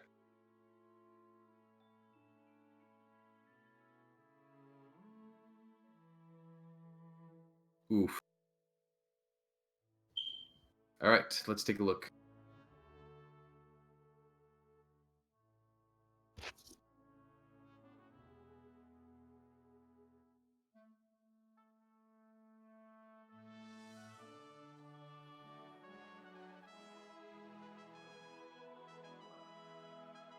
All right, Element. Give me a general element. A general element. Yeah, just something that comes to mind. Water. Okay. So as you're walking along, thinking about how you're gonna get back, you feel an orb of just cold energy form inside of your hand, and it starts to slowly grow, and it surges with a sort of destructive energy. It feels like you're holding a bomb. The fox is just staring at it, and his mind is just racing. What manner of sorcery is this? Definitely sorcery, but what manner of it? He's kind of panicking when he feels the energy in his hand. What do you do? It's just in your hand. You can definitely throw it and get rid of it, or you can just let it go off. What are you doing with it? When you say let go off, do you mean explode? Yes. It looks like it's going to explode. Element is going to throw the thing into the air. All right, it goes straight up, and it lets out an audible blast. Rispforn and Craig, you both are actually within range to actually take a note of this, despite the massive snowstorm that is going on. As the orb seems to kind of explode and glisten down its own set of snowflakes that are basically lost to the snowstorm. Craig gets up and runs towards it using his bravery. Unless Ristform wants to stop him. Ristforn would stop him. The whole point is he's in the mind. He's like, the whole point is actually he know that Crag's about to do it, and he'll stop Crag thanks to telepathy. Anyways, he's like, the whole point is not to let him know we're here. But what if We'll he's get in you danger? taught. He'll be fine. He's got the power of a god or something. I don't know. But friend is in danger. Friend had bomb. One sec. Risthorn's gonna look carefully out and see if Element seems injured at all. Element, do you seem injured at all? That depends. Did I throw it? Did I throw it too late? No, you threw it away in time. That got up in the air and exploded way up in the air, and you feel perfectly fine. He's fine. Enemy is actually kind of glump against the wall, looking panicked.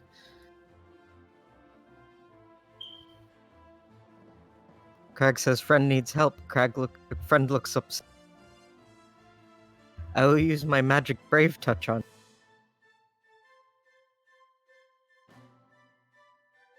Crag does not understand that his brave touch is right. Guess your brave touch does no longer work, but apparently Craig does not understand that. So proceed as you wish. He's Crag starts fine. walking. Stay here. We're going that way. He gestures off to the opposite direction of where Element is. But friend, he said. Fine. Ristforn, you finally get to understand how stupid Craig is. Crag goes up to Elman and scratches his chin in the attempt to give him bravery. Enemy blinks, just looking at Risform, and opens his mouth, but no words come out. Crag says it's not working. Where'd my magic go, Risform?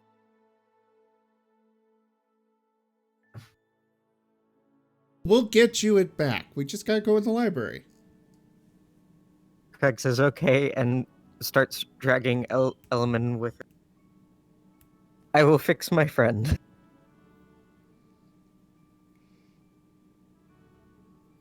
Enemy simply takes Craig's hand, and he immediately asks Risform, "Do you know what's happening at the moment? A bone just suddenly appeared in the palm of my hands."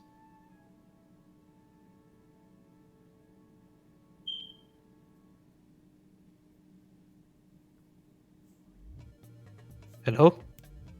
Hi. We broke the otter.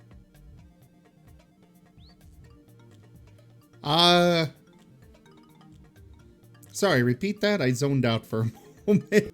Oh, sorry. I said that Enemy is simply following Risform since Enemy is following Craig since he's dragging him away, and Enemy immediately asks Risform when he sees him, and he asks him, "Do you know what's happening at the moment? A bomb just suddenly appeared in the palm of my hands." Nope, no idea. So this isn't your doing. Good. The wizard knows. Get the wizard and he'll give me my brave hands back. And fix the bomb. I'm just seeing Craig actually getting magic, and instead of, you know, how most people will call it heroism, he just calls it brave hands. That's what his spells are gonna be. All of Craig's spells are going to straight up be things. Like, he's just going to rename every spell he gets based on what it does. He's going to call Fireball Boomball. He's going to call Telepathy Mind Talking.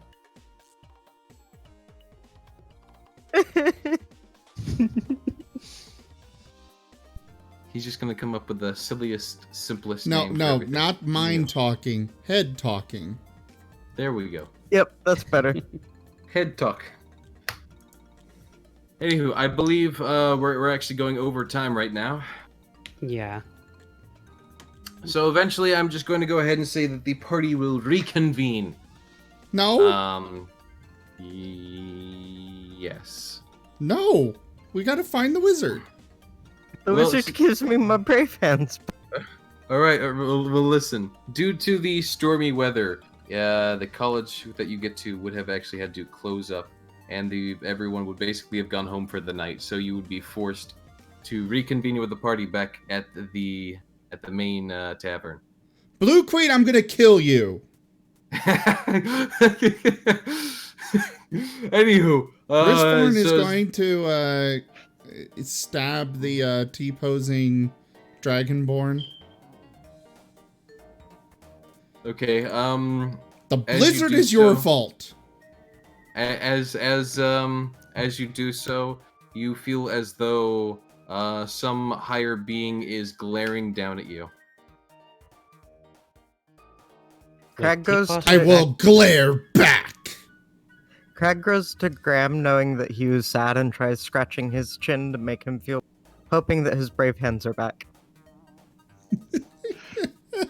Wait, what's this about a T-posing Dragonborn?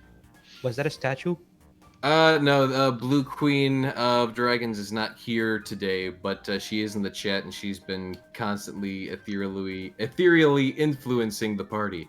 But Hang on a sec. not- You can't be influencing this game.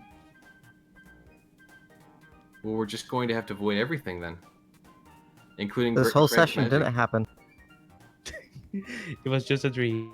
Well, I guess she did technically drop out, so... But no lasting input. So I can't get my brave hands back. Well, I I mean... mean, the whole thing was everyone was doing a spell one time, so you don't have brave hands to begin with. Oh. I guess the way it would work would be that you get... you can't, like, give us random magic items. Anyways, we gotta get ending. Yes, we do. So the party would be forced to reconvene back at the tavern because of the unusual snowy conditions, even though it is getting to be the fall season. But nonetheless, it was not something that the city was expecting. So as everyone's ushered into the tavern, it's a lot more packed than usual, as weather conditions were not to be expected for this. But it is rather warm and cozy, and as you get back inside, it does kind of like, have that sort of warm, fresh feeling over your face of going from utter cold to, comfy warm. It's a very nice, pleasurable feeling to soon fall asleep to.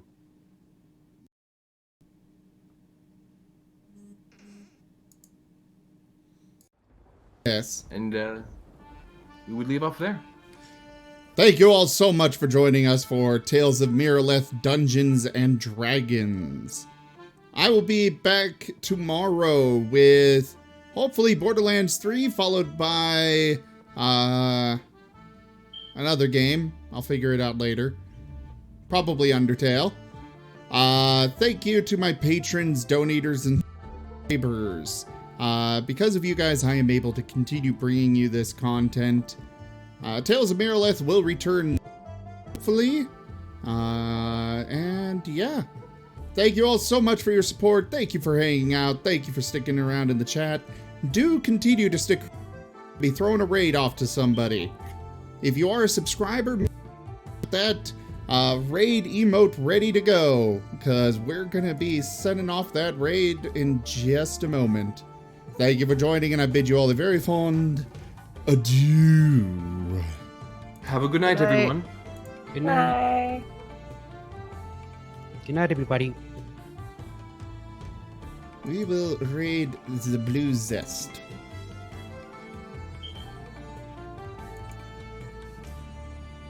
All right, everybody. Thank you for joining. See you next time.